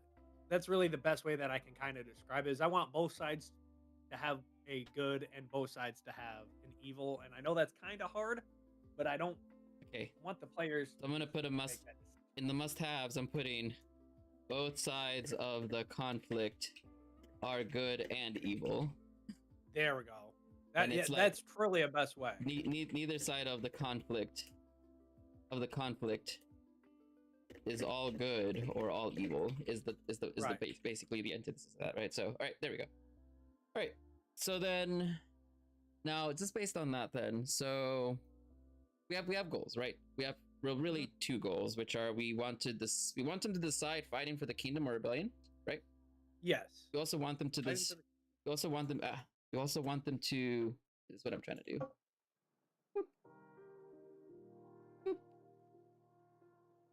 Why won't you work with me? There we go. Doesn't like you, obviously. I know, right? It's like, how dare? Okay, so we basically have these two major goals, right? And so the way that I kind of constructed is that there is a major goal, and then on each goal there's like one or two milestones in order to get to that point, and then for each milestone there is an obstacle, like something they have to like confront in order to get to the milestone, which then gets to the big goals above. And so if I had to draw this out, oh god, can I draw here? Basically, imagine like in like a graph, like it's going upwards. Then like there's a pinnacle point, which is going to be like the obstacle, and then you go past the obstacle, then you get into safety, and it kind of goes up again, and then it goes down, and then it goes up again until it gets to the point where you get to the climax, and then you just go all the way down.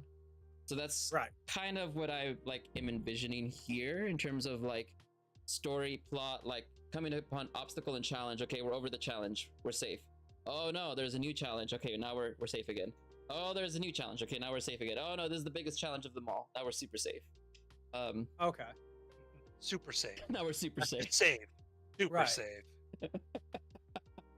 So that's kind of like why I have it separated like this. And it might even be better to have done it more so. Oops. Oh, will that work? Okay. Here, let me. Can I split this? Columns. Maybe it might be better to do it like this, where each. Let's see, let me split this again. So you're saying basically, if this is the route that they're going, then these are their goals, these are their okay, I see. Goal, milestone, obstacle. Copy that. Yeah, so it's kind of like if this was goal number 1, and then we had like row below. So then I could recolor this to be more red. No, that's not the red that we used in the background. It was more that color. Nope. Me trying to pick the specific hue. Okay, that's close enough. Yeah. But basically, we have here 2 goals we want to get to, right? Goal 1 is deciding which part of the rebellion we want to get to. Well, what are the milestones that we're going to do to get to that point? And then what are the specific obstacles for those milestones? And there might be a better way to like organize this. I think it's just like in the moment. This is kind of what without going too extensive into like looking and formatting. So deciding to fight for the kingdom or the rebellion. The first milestone is, I would say, getting your information of who you want. Is truly to boil this down to a simple. I would imagine in levels 1 through 3, you need to gain information on which side you needed to fight for. And I don't want to say like, unless my players straight out come out and they're like, no, we want to be the rebellions or we want to be the fighting for the kingdom side unless they come out directly to me and say like, "Hey, this is exactly what we want to do." I think the first set of obstacles is doing both a mission for both the kingdom, doing one for the kingdom, one for the rebellion, finding out which way they want to go. They're starting out in the And middle of this, right? So like they're gonna be starting yeah, out in the middle of this, whatever's going on between them. So Give them a Skyrim start. They get out of jail, yeah, narrowly avoid their yeah. execution. I was They about to just have to say, make yeah. a snap decision. Do you go with the soldier or do you go with the rebel? Right. Oh, Yeah, I was about to say, like, if it's going to be in the middle of something, then it requires that there is already a conflict. They have to make a decision with very little knowledge. so have them come up in a like a small tussle, Yeah, something like that, yeah. It doesn't and have- Even in then the they middle need to of a make the battle. decision. Well, yeah, that's what I'm saying. Like, wait, what did you say, Nova? I said, I think or I missed. even in the middle of a big battle. Big battle, all they see Yeah. is two armies and they pick which way do you want to run, left or right?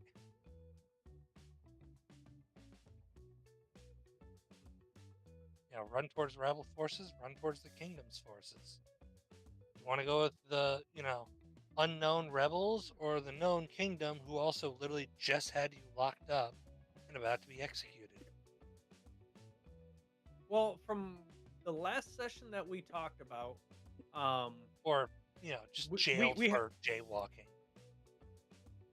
is that we had them, the players just basically like coming to. I don't think they were jailed anymore. Yeah, they were like coming to the city as mercenaries. I think, Yeah. like, well, them, I mean, just even coming to like mercenary work in and of themselves, like they could see that there is merc work from one side or the other. But wherever they go, it's more so, how can I put this? Like it's the story that's occurring on the sidelines, not the main Right. mercenary work. Like their main mercenary work, be like, yeah, you're here to clear out the goblin cave. It's not about the goblins. It's about what Yeah. you see at the goblin caves. That has nothing to do with the goblins at all. So it's like you're like experiencing the story of what's occurring on the sidelines as that being the main story, while they're dealing Yeah. with their main job of being here. Mhm. Is one way to put it, I think. Or I or something that's occurring on the sideline on their way to getting their first merc job, like even going to the guild house. I think overall, like whenever it comes to these things, like being on the outsider perspective means that they would need to have an insider view in order to even gain access to join one side versus the other, which means there needs to be some sort of conflict that they gotta then either be a part of or not be a part of, but they see it one way or the other. You know Mhm. what? As I think I'm overthinking this going into the main battle. Yeah. Have them just essentially basically pick like, hey, which side do you guys want to go? Whether you go left, fighting for the kingdom, you go to the right side, you're fighting on the rebellion side, and then once they get there, they get a bit of information, and then from there they can be like, hey, maybe we do want to work on the kingdom side, and then they shift that way because, like, realistically, they're at levels 1 through 3 going through here. At any point in time through this point, they can really make the switch because it's not until the conclusion slash climax where that milestone is going to be which side they're full-fledged working. All right, so then we have getting information on each side to learn more. So basically, like, I think we're gonna want them to have more information. So it might even Right. require like having like multiple run-ins with them, with either side, Yes. right? It very well could be, and that's why I'm saying like this could like that's what I was saying. Like, I'm just overthinking this aspect because Maybe. really, Well, goal one, deciding to fight for the kingdom or the Yeah. rebellion, that's going to be levels 1 through 3 at the minimum, 4 through 5, or then levels 4 and 5 are going to be milestone 2. because conclusion slash climax, that's when they've made the decision of who they're going to be supporting. Yeah. So And that's where the story kind of like, I don't want to say pick up more, but that's when they're, for me, my players are going to be sunk in. well, what side would they have more restrictive access to? Probably the King's side, right? Because it's a little bit higher. So being on the King's side, that's where they're going to have more access to rarer items that would be hard to come across. I meant more like access to just the faction in general. So they would have more access to the outer lands than probably the inner ring because they're not from here. Yes. Starting off, yes.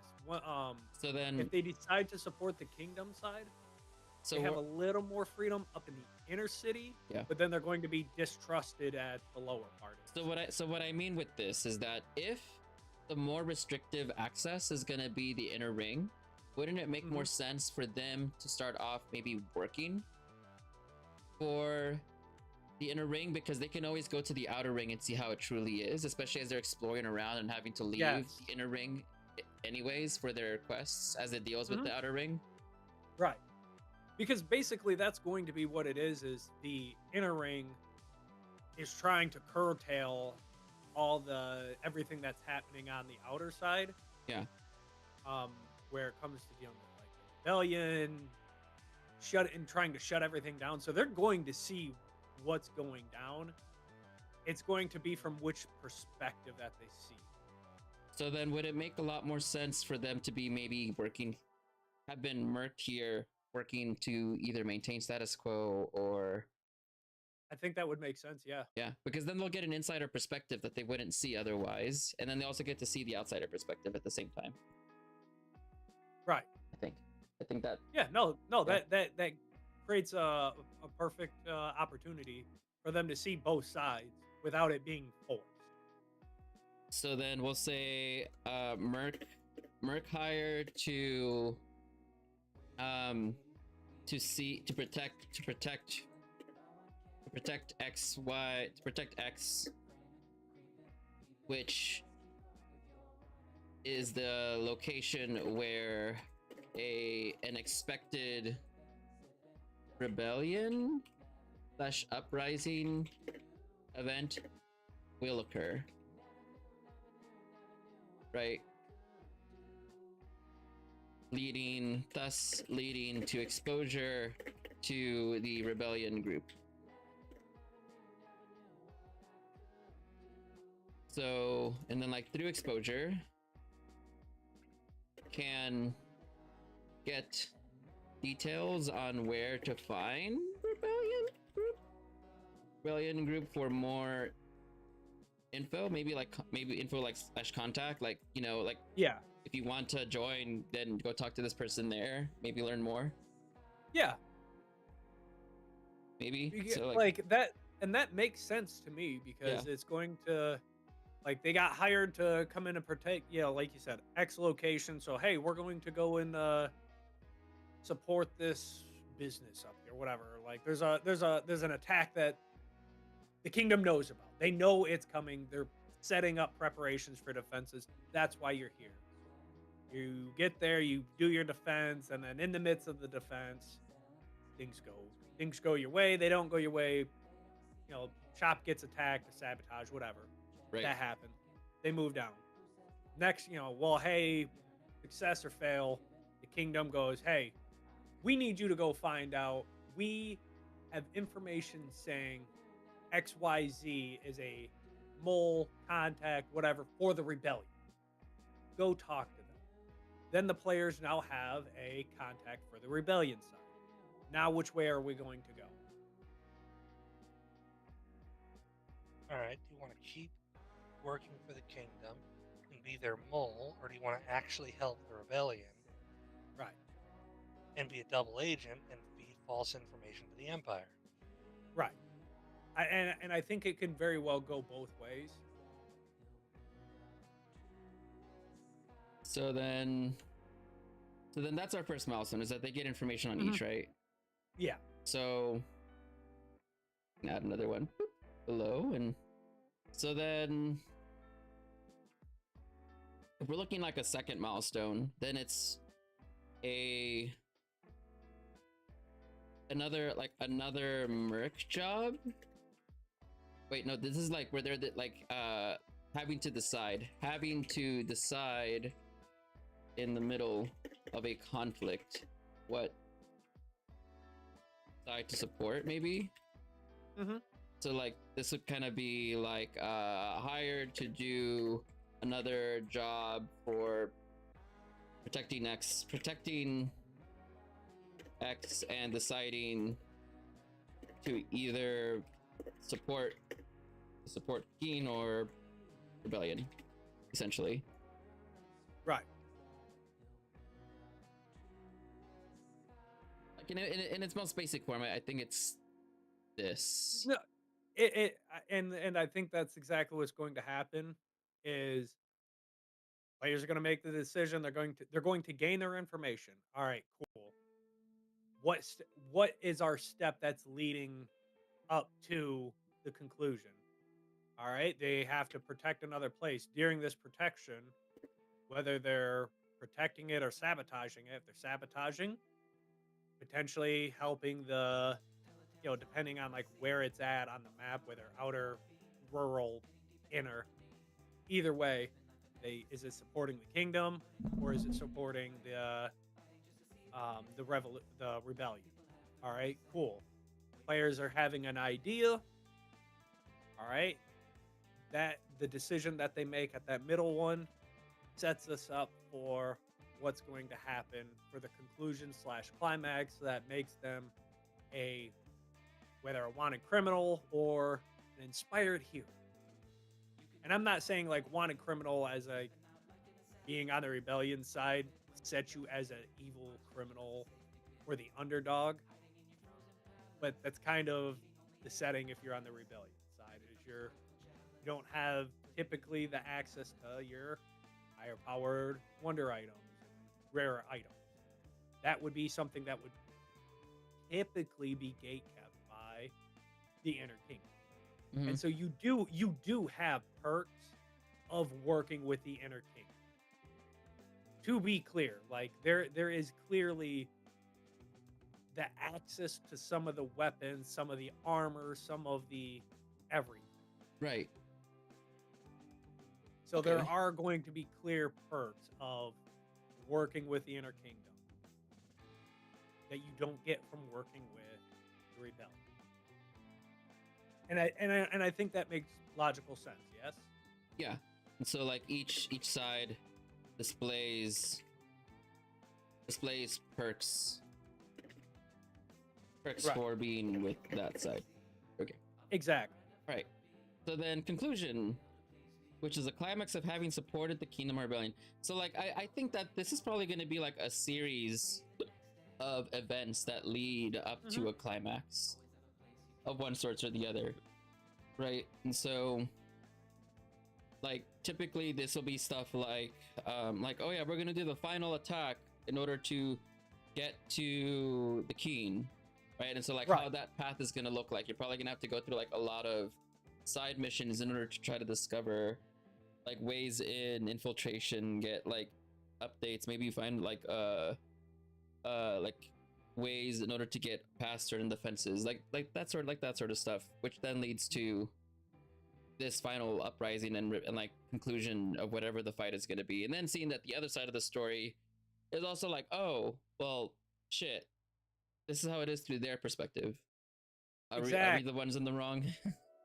Right. And so, and like, that's going to kind of be like a lingering effect that some of the players will have. Like, I know two of the players are going to be like, did we make, regardless of which choice they go, they're always going to be asking, did we really make the right choice? Is really supporting the rebellion or is really supporting the kingdom? Is that really the right choice? They're going to question it because they question everything. And that's why I love them, because they make me have to be a critical thinker with. But if they decide to, in milestone aspect of the conclusion / climax, supporting the kingdom, you're going, you know, you're essentially in my head right now. What I have is they're going to leak information to so we're supporting the kingdom in this aspect. We've leaked information. We've given out a high value target, and we were the only people that had the information to this high value target. And now this high value target has gone missing. We don't know whether they're dead. We don't know whether they're killed. All that we know is that they were going from point A to point C, and they went missing at point B. However, in the same aspect, if you're supporting the rebellion, a high value target was on his way from the outer city to the inner kingdom. He went missing, and the only set of people that knew his route was us. And so now the kingdom knows that, hey, we leaked that information. We now the kingdom knows our name, knows our face, and so now we're at the point of like we're wanted by the kingdom, or vice versa. You support the kingdom.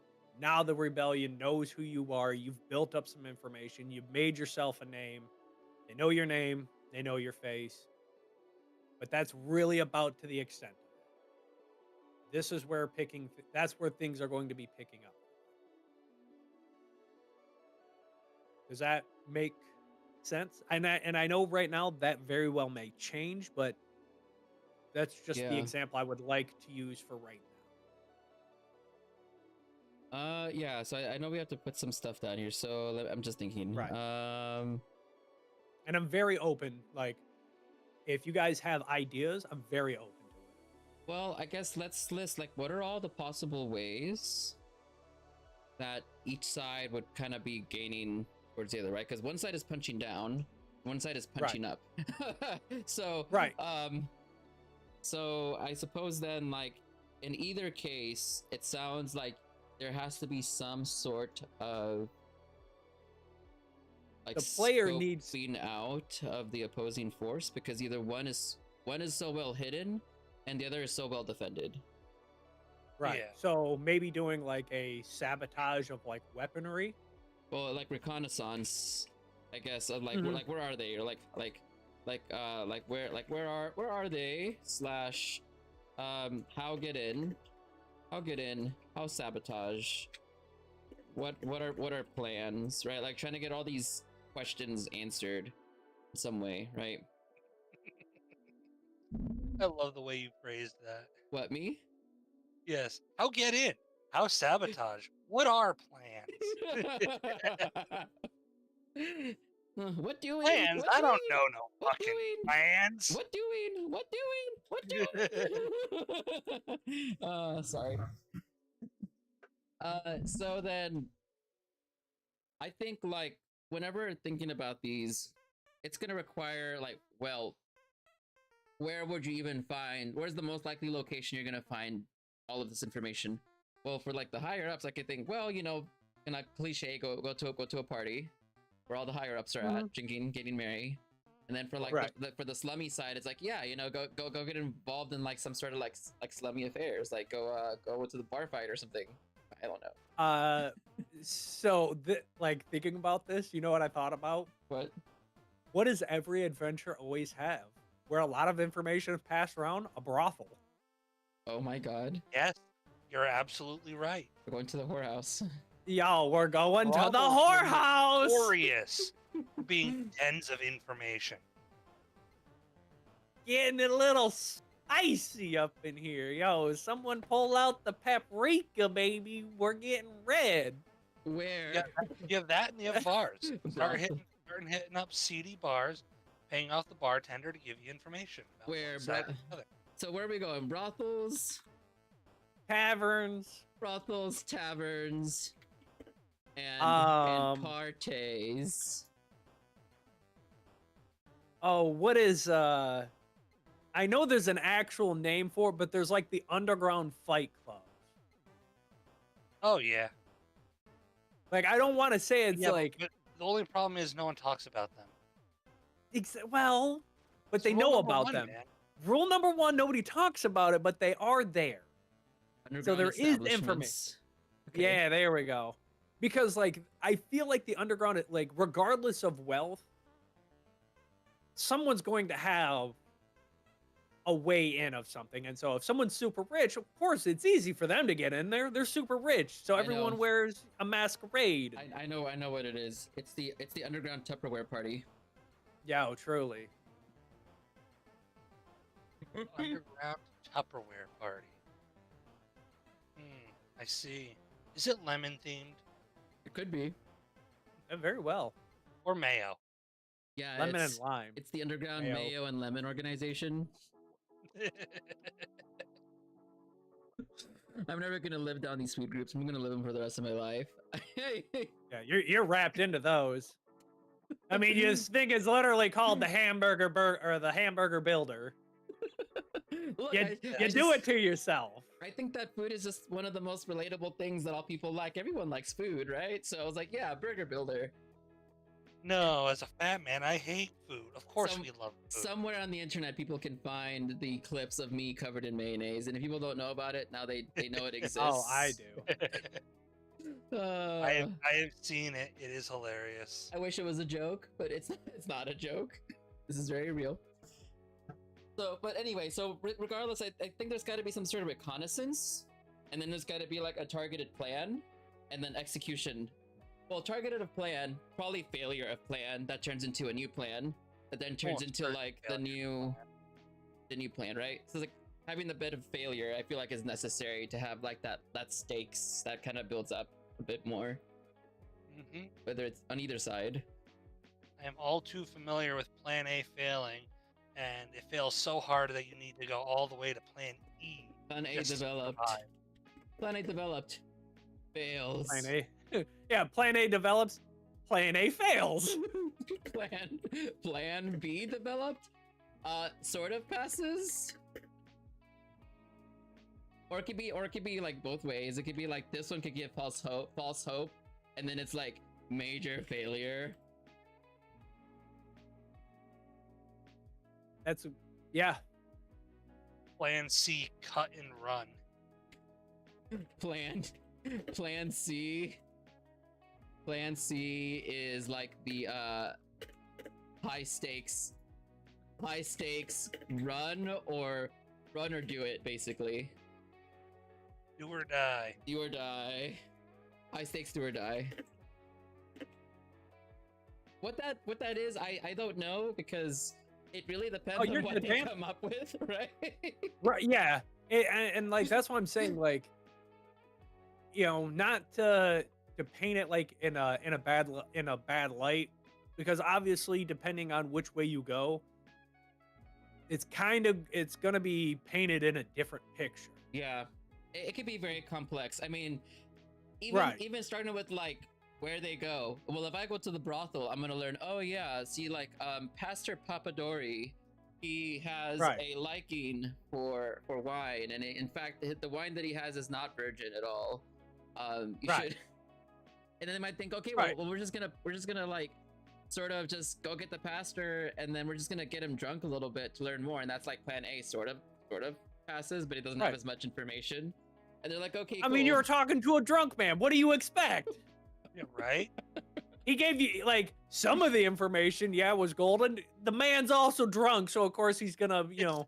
It's like be a you little stopped at one bottle. Why'd you give him four? Exactly. Now he can understand a word he's saying. Oh man, all Right, this fucking like- wine.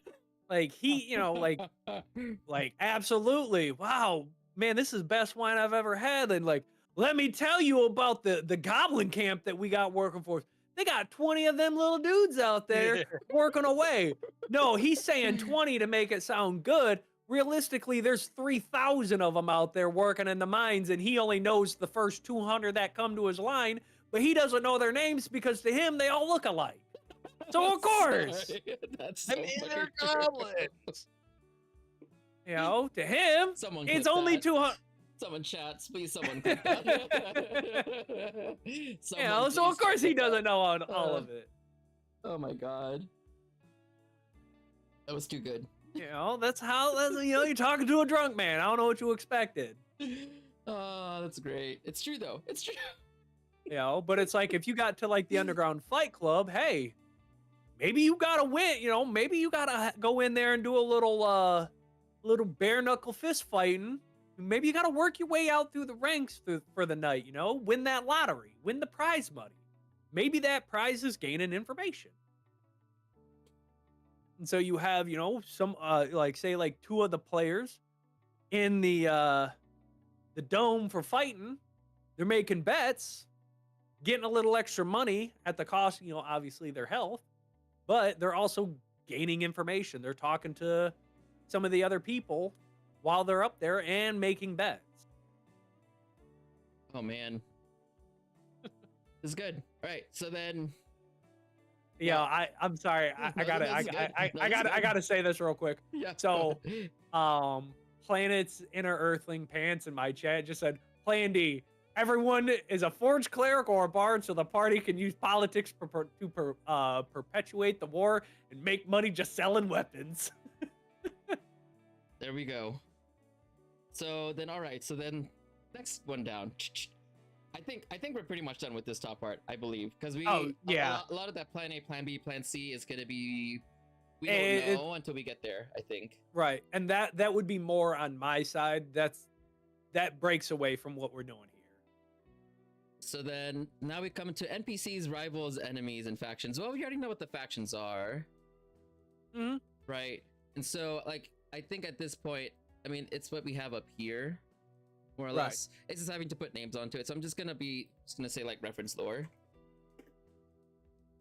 I don't think we have to like come up with anything extra. I hope, but yeah, we might. All right, cool. Ta-da! You have your main conflict and an idea here of what's Right. gonna happen. What do you think so far? No, I'm absolutely loving this because this will make it very easy to go through and basically set up the world for like I said, we're keeping this at levels 1 through 5, keeping it simple, but also giving us enough information to be able to easily work on. And it's been good because there's a lot of resources in here, but it also gives a lot of the resources, whether we're talking about the and like some of the stuff we didn't even go over, like the cities and settlements, the flora and fauna, geography, where we broke it down. We were kind of already doing that as we've been going down, but using all the different references and breaking everything down and how to actually use it has been really good. And so now we're down to doing NPCs, rival enemies, and factions. Um, this is going to be it's made it a very streamlined process. Yeah, I think whenever it comes to this part, the reason why I put reference lore, Mm-hmm. it's Because it's everything. because it's everything that we already made up here that kind of builds up to it. I guess the only thing I would maybe if I was like to nitpick like session to session, I would maybe add a little bit more of like who exactly are you going to that you're getting Right. lore. But then at that point it's like you're really breaking it down so much. And we'll do that here whenever we get to the end. There's a part where we do session 0 and session 1, and then what to do for the first 3 sessions after that. So we will fill those details in, but like at the end. But okay. Right. So I think from this perspective, I'm looking at it and I'm thinking about it and I'm like, I think we got everything we need. Like the basic, just like the basic pieces before we start like putting a little bit more flavor and sauce on top to make this burger. Also, for you guys, chat, I actually made it burger colors. You got like the bun color on top and the bun color on bottom. Just for chat. So I'm looking it over and I'm thinking like, what else could we add to this that at this level before getting into the next part? Because I feel like we have everything. So Almost. at this point right now, I think the main things that we're looking at is coming up with the set names for everything. Yeah. Do you wanna throw some set names in there, just placeholders? You just want to keep the word name? Um, let's. Well, I don't think it matters a huge amount, but I know it's I got to d- be decided yeah, eventually. So right, yeah. and like I feel like that's something that because like even when it comes to the NPCs, rivals, enemies, and factions, right now we're just dealing with like the NPC names, and I'm not saying that I'm going to be using a name generator to come up with this, but a lot of that, um, I kind of already have like an idea for names. Your main rivals are going to be the kingdom versus the rebellion, but at the same rate, there's going to be rivals amongst all three, whether you're in the inner inner city, outer city, or in the rural district. You're gonna have rivals against all three. There's but your main conflict is the rebellion versus the kingdom versus the rebellion. Right.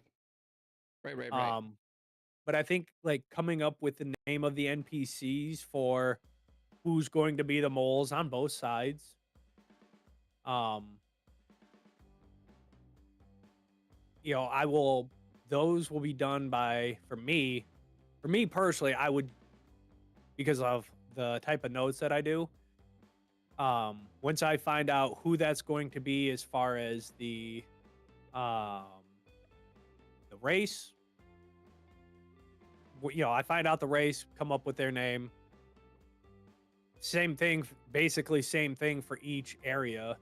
And then under my notes, be like, all right, who's working for these people? Bam, bam, bam, bam, bam. These are the people working for them. All right, cool. What guilds are they working in? All right, cool. These are the guilds that they work in. These are the shops that they own. And um, I think with some of the tools that they have out nowadays, Yeah. that's kind of an easy. I don't want to say it's an easy process. It's just a process that's something that I've learned off. Okay. Okay. Okay. Then we'll leave the names alone. Now, this next part, I'm actually quite excited. We actually got this far. Okay. Yay. Yay. We got further than I thought. Woo. Okay. So Hooray! I'm giving little clappies. Golf clap, baby, golf clap. Golf clap. Golf clap. Sorry, I'm having a lot of fun with this. So, all right. So now, this is the part from here to the end. It's gonna be a lot of refining. We're gonna refine, which is good, right? We're gonna turn it from iron into steel, and from steel to adamantine, and it's gonna be perfect. So now, What if I wanted orichalcum?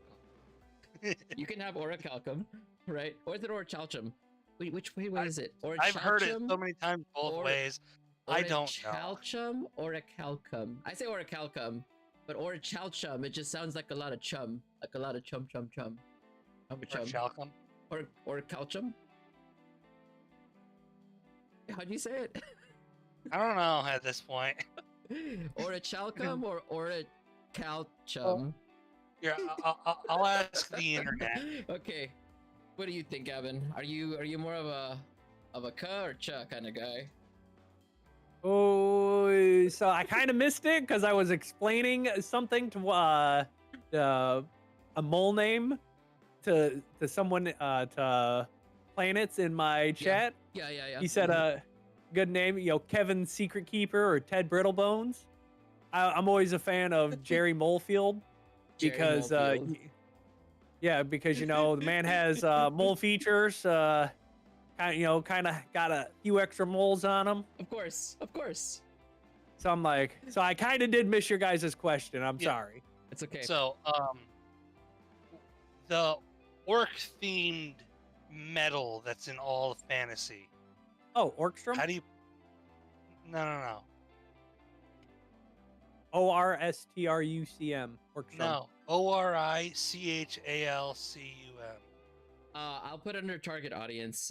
It's Spell it one more time. I'll put it in target O-R- audience. So you Oh, can I kinda see. it. ORIC. HALCUM. How do you Oh, pronounce that? is it CUM or is it How do CHUM? you Is it? CHALCUM? Oh, dang it. Okay.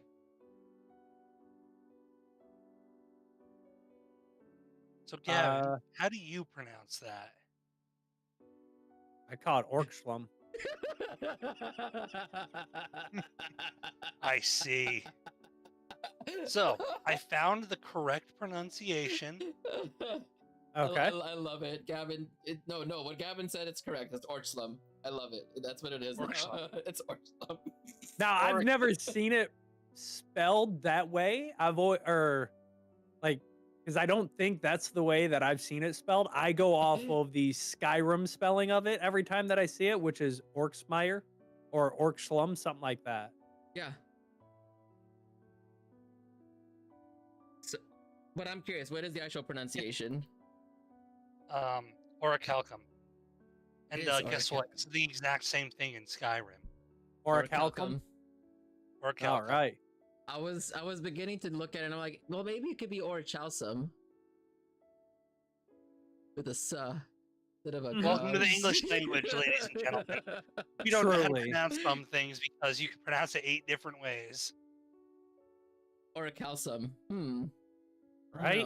Right? Like it's like people with the name Carolyn or Caroline and how they can spell it with an I or a Y and pronounce it either way regardless. it's Sarah Lynn. My name is Sarah Lynn. I have started doing that. It's like, you know what? Your new name is Sarah Line. Sarah Line, right. Good luck. Sarah No, Line. it's not. You know what? That's how I'm gonna refer to you, so. The first it starts out Caroline, then it's Sarah Line, and then Salt and Lime, and then where do we go from there? We're having margaritas at the bar. God damn right. Hey, we gotta save that for the brothel. No spreading these rumors. The brothel, yes, the brothel. I love this. Okay. All right. So the margarita's a fancy drink. What can I say? The target audience is a little bit of a unique thing because it's trying to get so specific. Imagine there's like one person that this is made for, and one person only, and it's like me, you, and like imagining their age, like what they do, like what they eat, like what their goals are, like what kind of family they have. Do they have a dog? What kind of job do they like? Do they like to go to the gym? Do they not like to go to the gym? Like, try to imagine like as many details as possible, and I will give you a reference. I think that my avatar, it's basically an avatar or like a target audience that is going to hit. Mine, I believe, is 8 pages long when I last made it. Okay. For the West Marches, and I will give you an example. I will actually read mine out loud to you, to give you an idea of who, coincidentally enough, whenever I made it, I kept in mind that Pidge and like Dova were a part of it, so I had to be like, okay, specifically people that might be geologists and might be gun makers. Nice. All right. But let me go and get it real quick, so that way I can give you a good example of what it would be. I like my clickety clacks. Your clickety clacks are clickety clacking. They clickety clack and they bang bang. And they bang bang. Yeah, they do. They do. And then I make parts for them at work. So mine is 2,383 words. It's 5 pages long. All right. So for example, under occupation, for my West Marches, it's the person could be a graphic designer, writer, game developer, or filmmaker. They love expressing themselves and are passionate about creating new worlds, stories, and ideas. Their work allows them to channel their imagination, and they are always seeking ways to merge their love of fantasy and world building with their job. For example, they may run a side hustle like creating a custom D&D content or illustrating character art commissions. They also could have an analytical job, where alternatively they could work in the field like geology or IT, data analysis, or engineering, where problem solving and strategic thinking are crucial. So for these people, D&D offers them a break from the rigid rules of their day-to-day work, but also appeals to the love for systems and challenges. Or they might have like bit more of like or like handsy, like not very analytical, not very creative, but like almost to the point of like either unfulfilling or very repetitive kind of job, where some of them might be stuck in jobs that aren't quite as satisfying, or there's not a huge bunch of complexity. It's a lot of like doing the same thing over and over again. So things like Mhm. retail, office work, factory work, putting components together, customer service of that sorts. And so like Right. these are the 3 types of occupation fields that I would see my people in my West Marches maybe working in. Okay. And then whenever it comes to like hobbies outside of D&D, like they probably do have like a lot of science fiction and fantasy interests where like they read a bunch of graphic novels, or maybe they play things like Pathfinder or Call of Cthulhu or Starfinder in addition to playing D&D. Or like when it comes Right. to video games, maybe they play things like Witcher 3, Divinity Original Sin, Elden Ring, games that reward patience and strategy and immersion over like fast-paced games. But they also could enjoy and relax in casual games like Stardew Valley or Animal Crossing.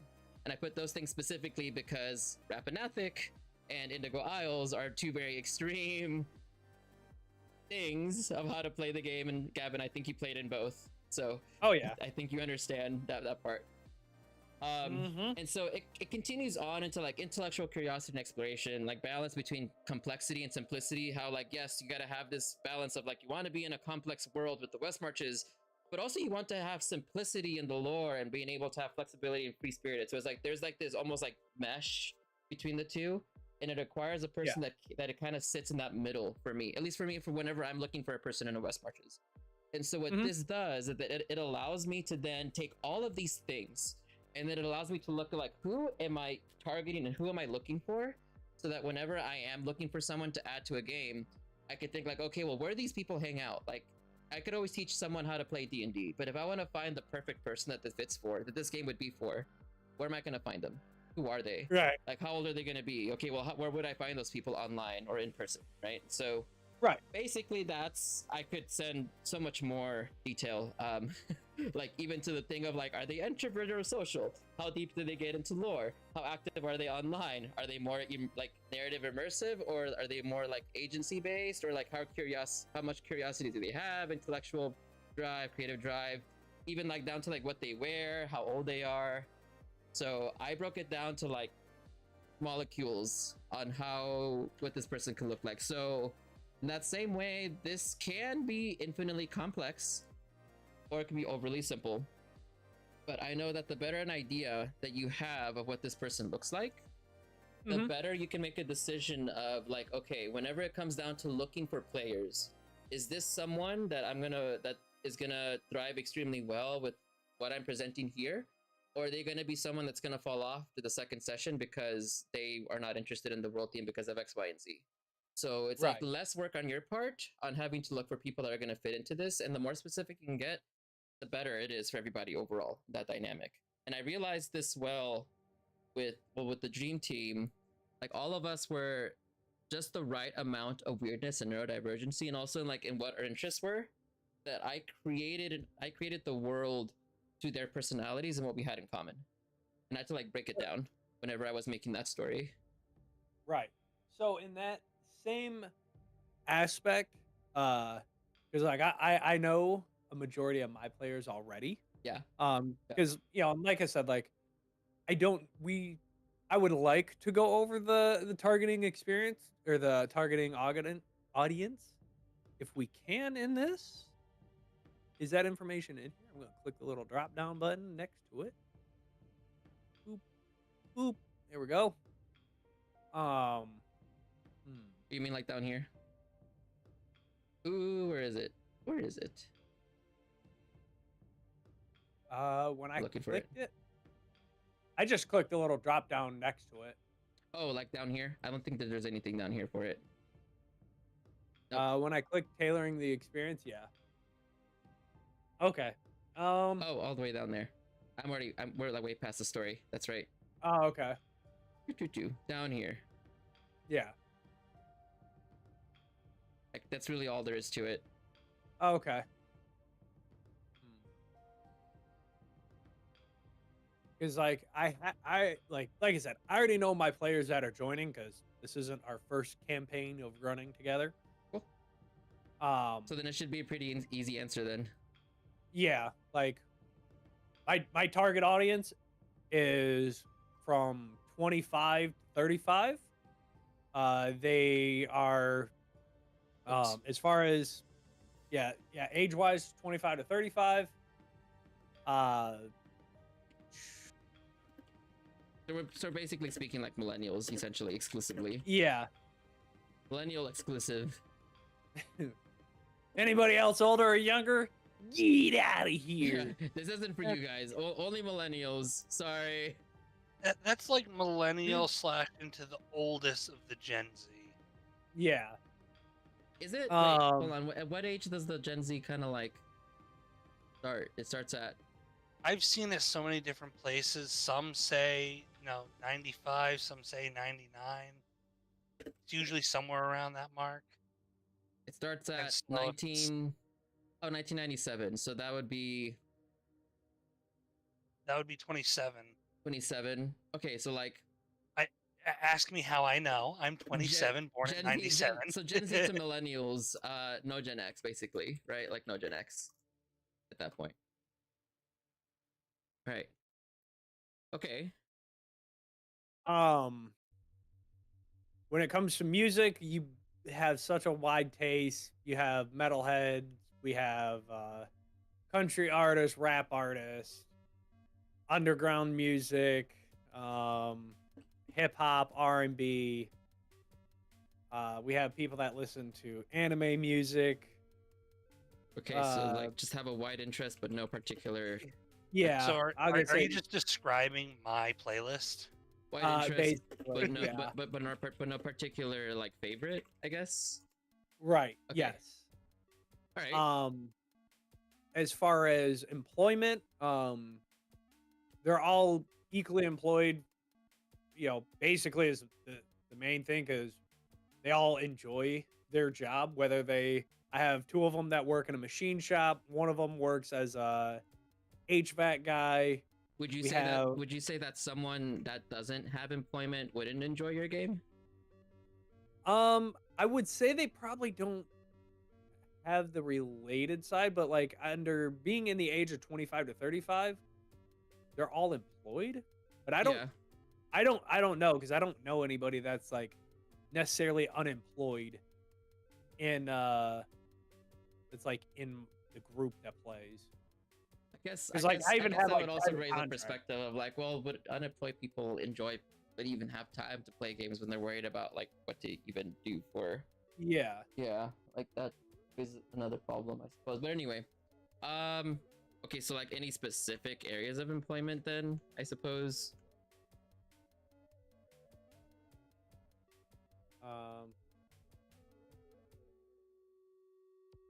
Sorry, I gotta reply to something real quick. It's all good. So basically, like anything we put here, we're basically like saying that anything outside of that is someone that also wouldn't enjoy the game, which is like, Yeah, because I don't even think employment is the correct word.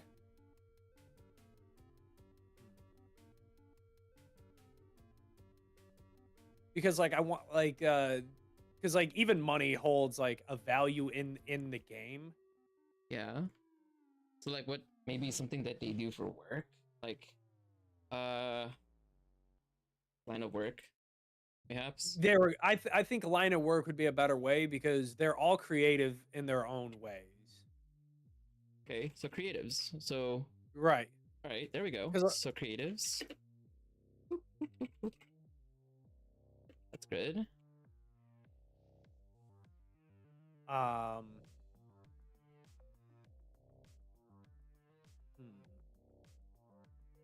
Line of work. So yeah, you have the creative type, critical thinkers. I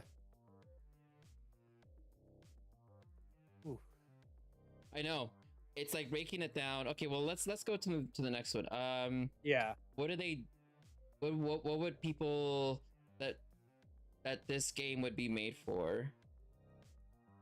Keep it in mind, yes, your players, but also like in a general sense. Like, what would they do for hobbies? Hobbies, arts. I would say arts and craft, gym,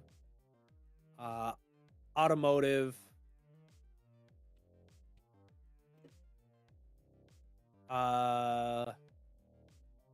Let's see. Outdoors. Yeah, outdoors. What So are people some of that the other- so people that do outdoor stuff like hiking, hiking, camping, hiking. Okay.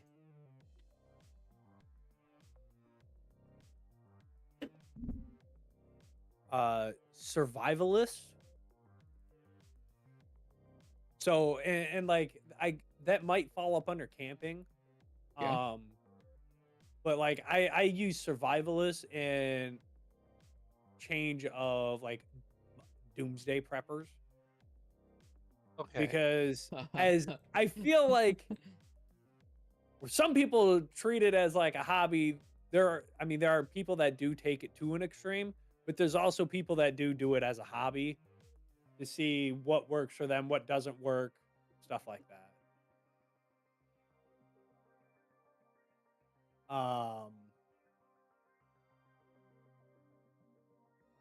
See, because like arts and craft kind of cover up quite a bit. Gym, automotive, outdoors, range, like target range. Whether they're axe throwing, knife throwing, archery, uh, and then you know weapon, other advanced weapon, Firearms. yeah, firearms. I know Twitch gets funny with firearms, but Do they? at a general sense, yeah, Oh, I didn't that's know like that. why. I didn't know that Twitch That's why I didn't want to break I, it down any farther than firearms. I didn't know that Twitch was weird about firearms. Yeah, Or not weird, but Eh, eh, quite particular, I guess. yeah. But, like firearms is another one. Did I say cooking? Cooking. Cooking's a good Yeah, one. cooking. Um, swimming. Well, swimming falls up under gym, I guess. Okay. Running, unless that one's gonna fall up under gym as well. Overall, it just There's, it just looks like these people are very active. yeah, Like I'm trying to like think like broad, like very Active or active creative. between multiple hobbies. yeah. Like, I would say someone that's not very big into like this world would be someone who is stagnant in one hobby. And the reason why I say that is because um the what is it? The master of one but jack of all. I can't think of the exact terminology. Jack of all trades is a master of none, but still usually better than a master of one. There we go. You can be really good at one thing in here, like I'm just gonna But use you're this as an example. Like you could be really good at building up automotive, like being really good at like building and machining stuff out for a car. But if you can't, or like, I'm just gonna use a car as in replace of like a horse wagon. But it's like I don't understand the process of how I would go about to get the leather to make the leather awning for the wagon that gets attached to the horse carriage, and I don't know how to set up that anchorage, that mechanics, and I can't figure that aspect out. You would have fun doing that, that crafting and automotive portion of like building the wheel and building the card and building everything. But then when it came to like putting it all together, you wouldn't be able to figure that portion out. That would be very hard. So being able to come across multiple ways of thinking and approaching it versus having this is the only way that I know how to approach it Yeah. would make it very yeah. difficult. Yeah. Okay. As like using your wagon example, like I can think of several woodworking techniques that I've used that I could use to make the wheels different ways. How to Right. make the spokes for the wheels, how to join them multiple different ways. For the leather, I know at least one way that I haven't done but could attempt and probably get a passable result Mm-hmm. on how to make the leather for the awning. Right. Or why even use leather when you can use waxed canvas? Exactly. And it's like you want to have multiple approaches because if all the players in this game were to be like, no, we only know how to do it this one way, it would be very difficult to give them other opportunities. Yep. So, And yeah, and that comes from me just having a wide, array of interests. mhm. That even though I haven't done it all, and I'm almost certainly not the best at any of it, I could Right. probably make do. Exactly. Is it going to be a safe wagon? Probably not. Is it going to be a wagon? Yes. Will it get me from point A to B, but need a little repair to get me to C? Probably, Absolutely. almost certain. Will it get me from A to B? Maybe. Will it get me to Right. point C? We're Mm, pushing.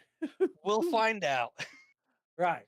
Worst case scenario, we got the tools. We'll make another one halfway. Right. All right, boys, pull the nails and recycle the awning. We're making another Right. wagon. What would they value? What two things would they value most?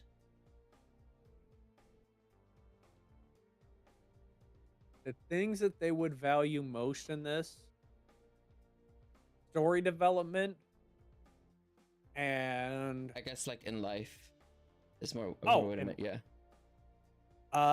change. change. Yeah, I would say value to change.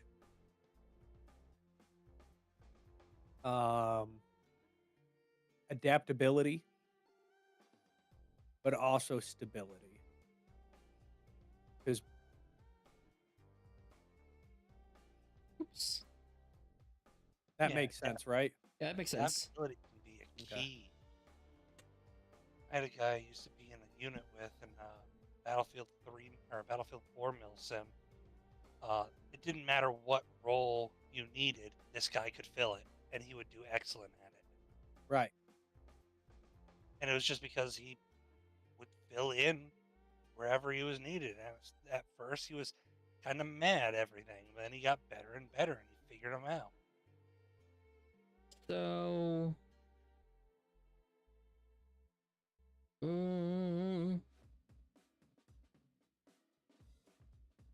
I think this might be enough for now. Maybe. I would say this is actually a good spot to call it. Yeah. The rest of this, like the pitch. Well, before we can get to the pitch, we gotta do the filter. Right. Mm-hmm. Where is it? I think we like went past it. Oh yeah, we did went right past the filter. Whew. But we got the target audience. Hey, that's Yeah. still good. So we're gonna have to No, like, go absolutely. through this, and then we're gonna have to go back and be like, okay, are we missing any of this? Or missing any of that? Okay, let's scrub it, refine, and then we can do the Mhm. rest of this. Boom. Yeah. I think Alright. I think we could finish this part. What is it?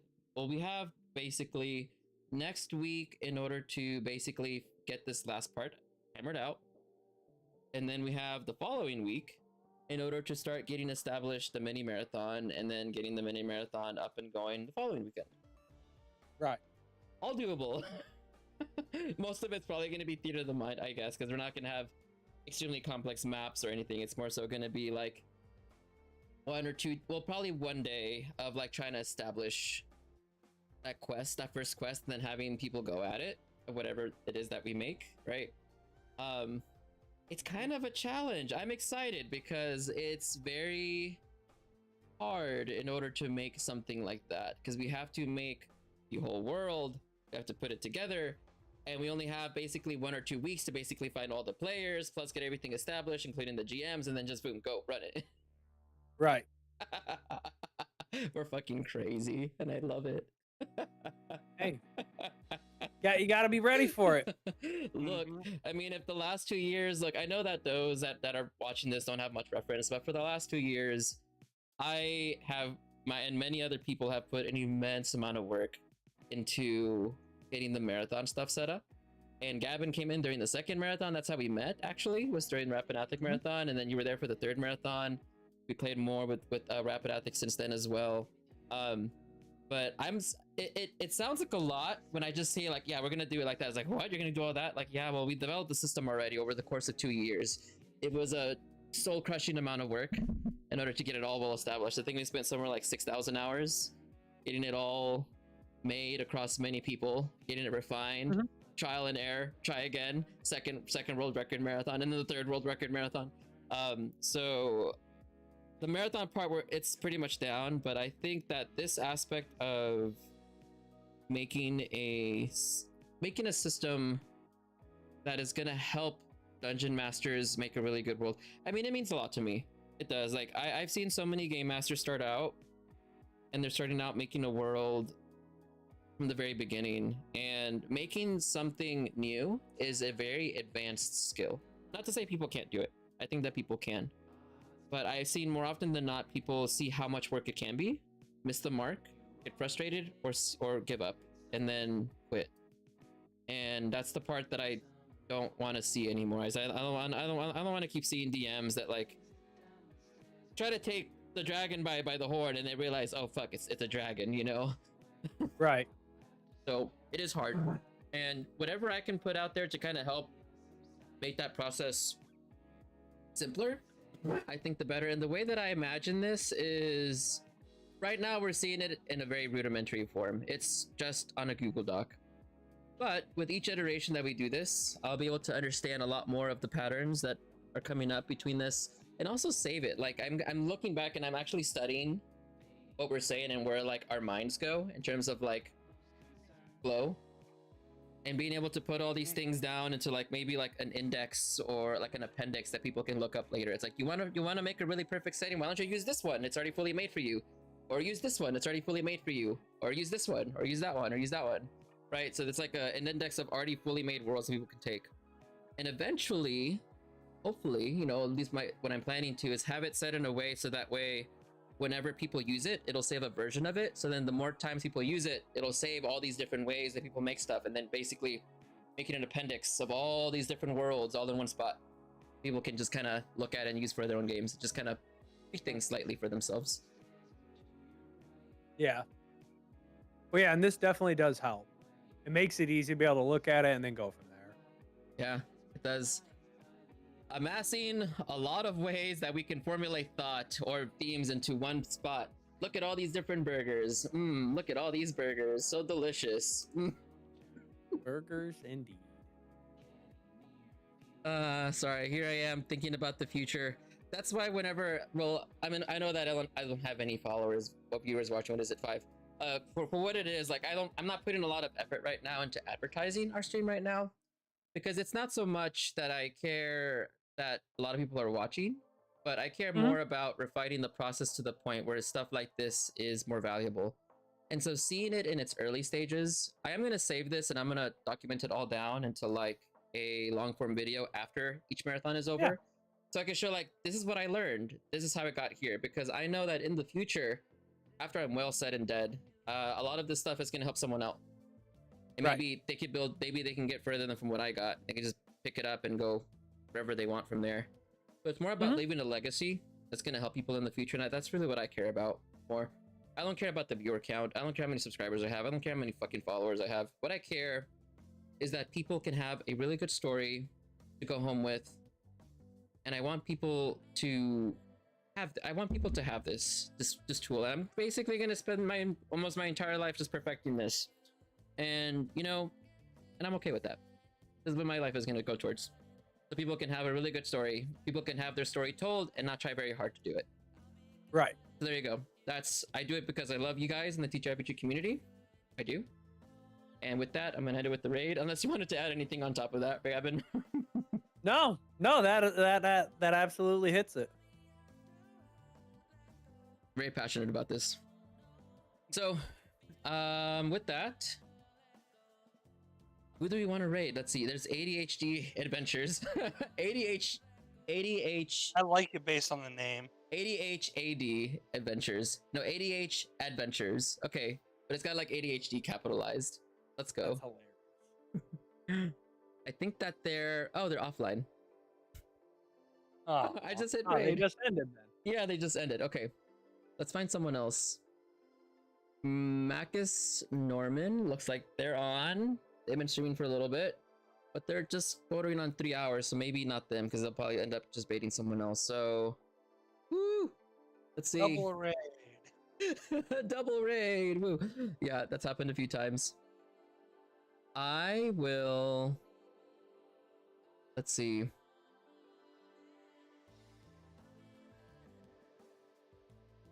That's in Spanish. Okay.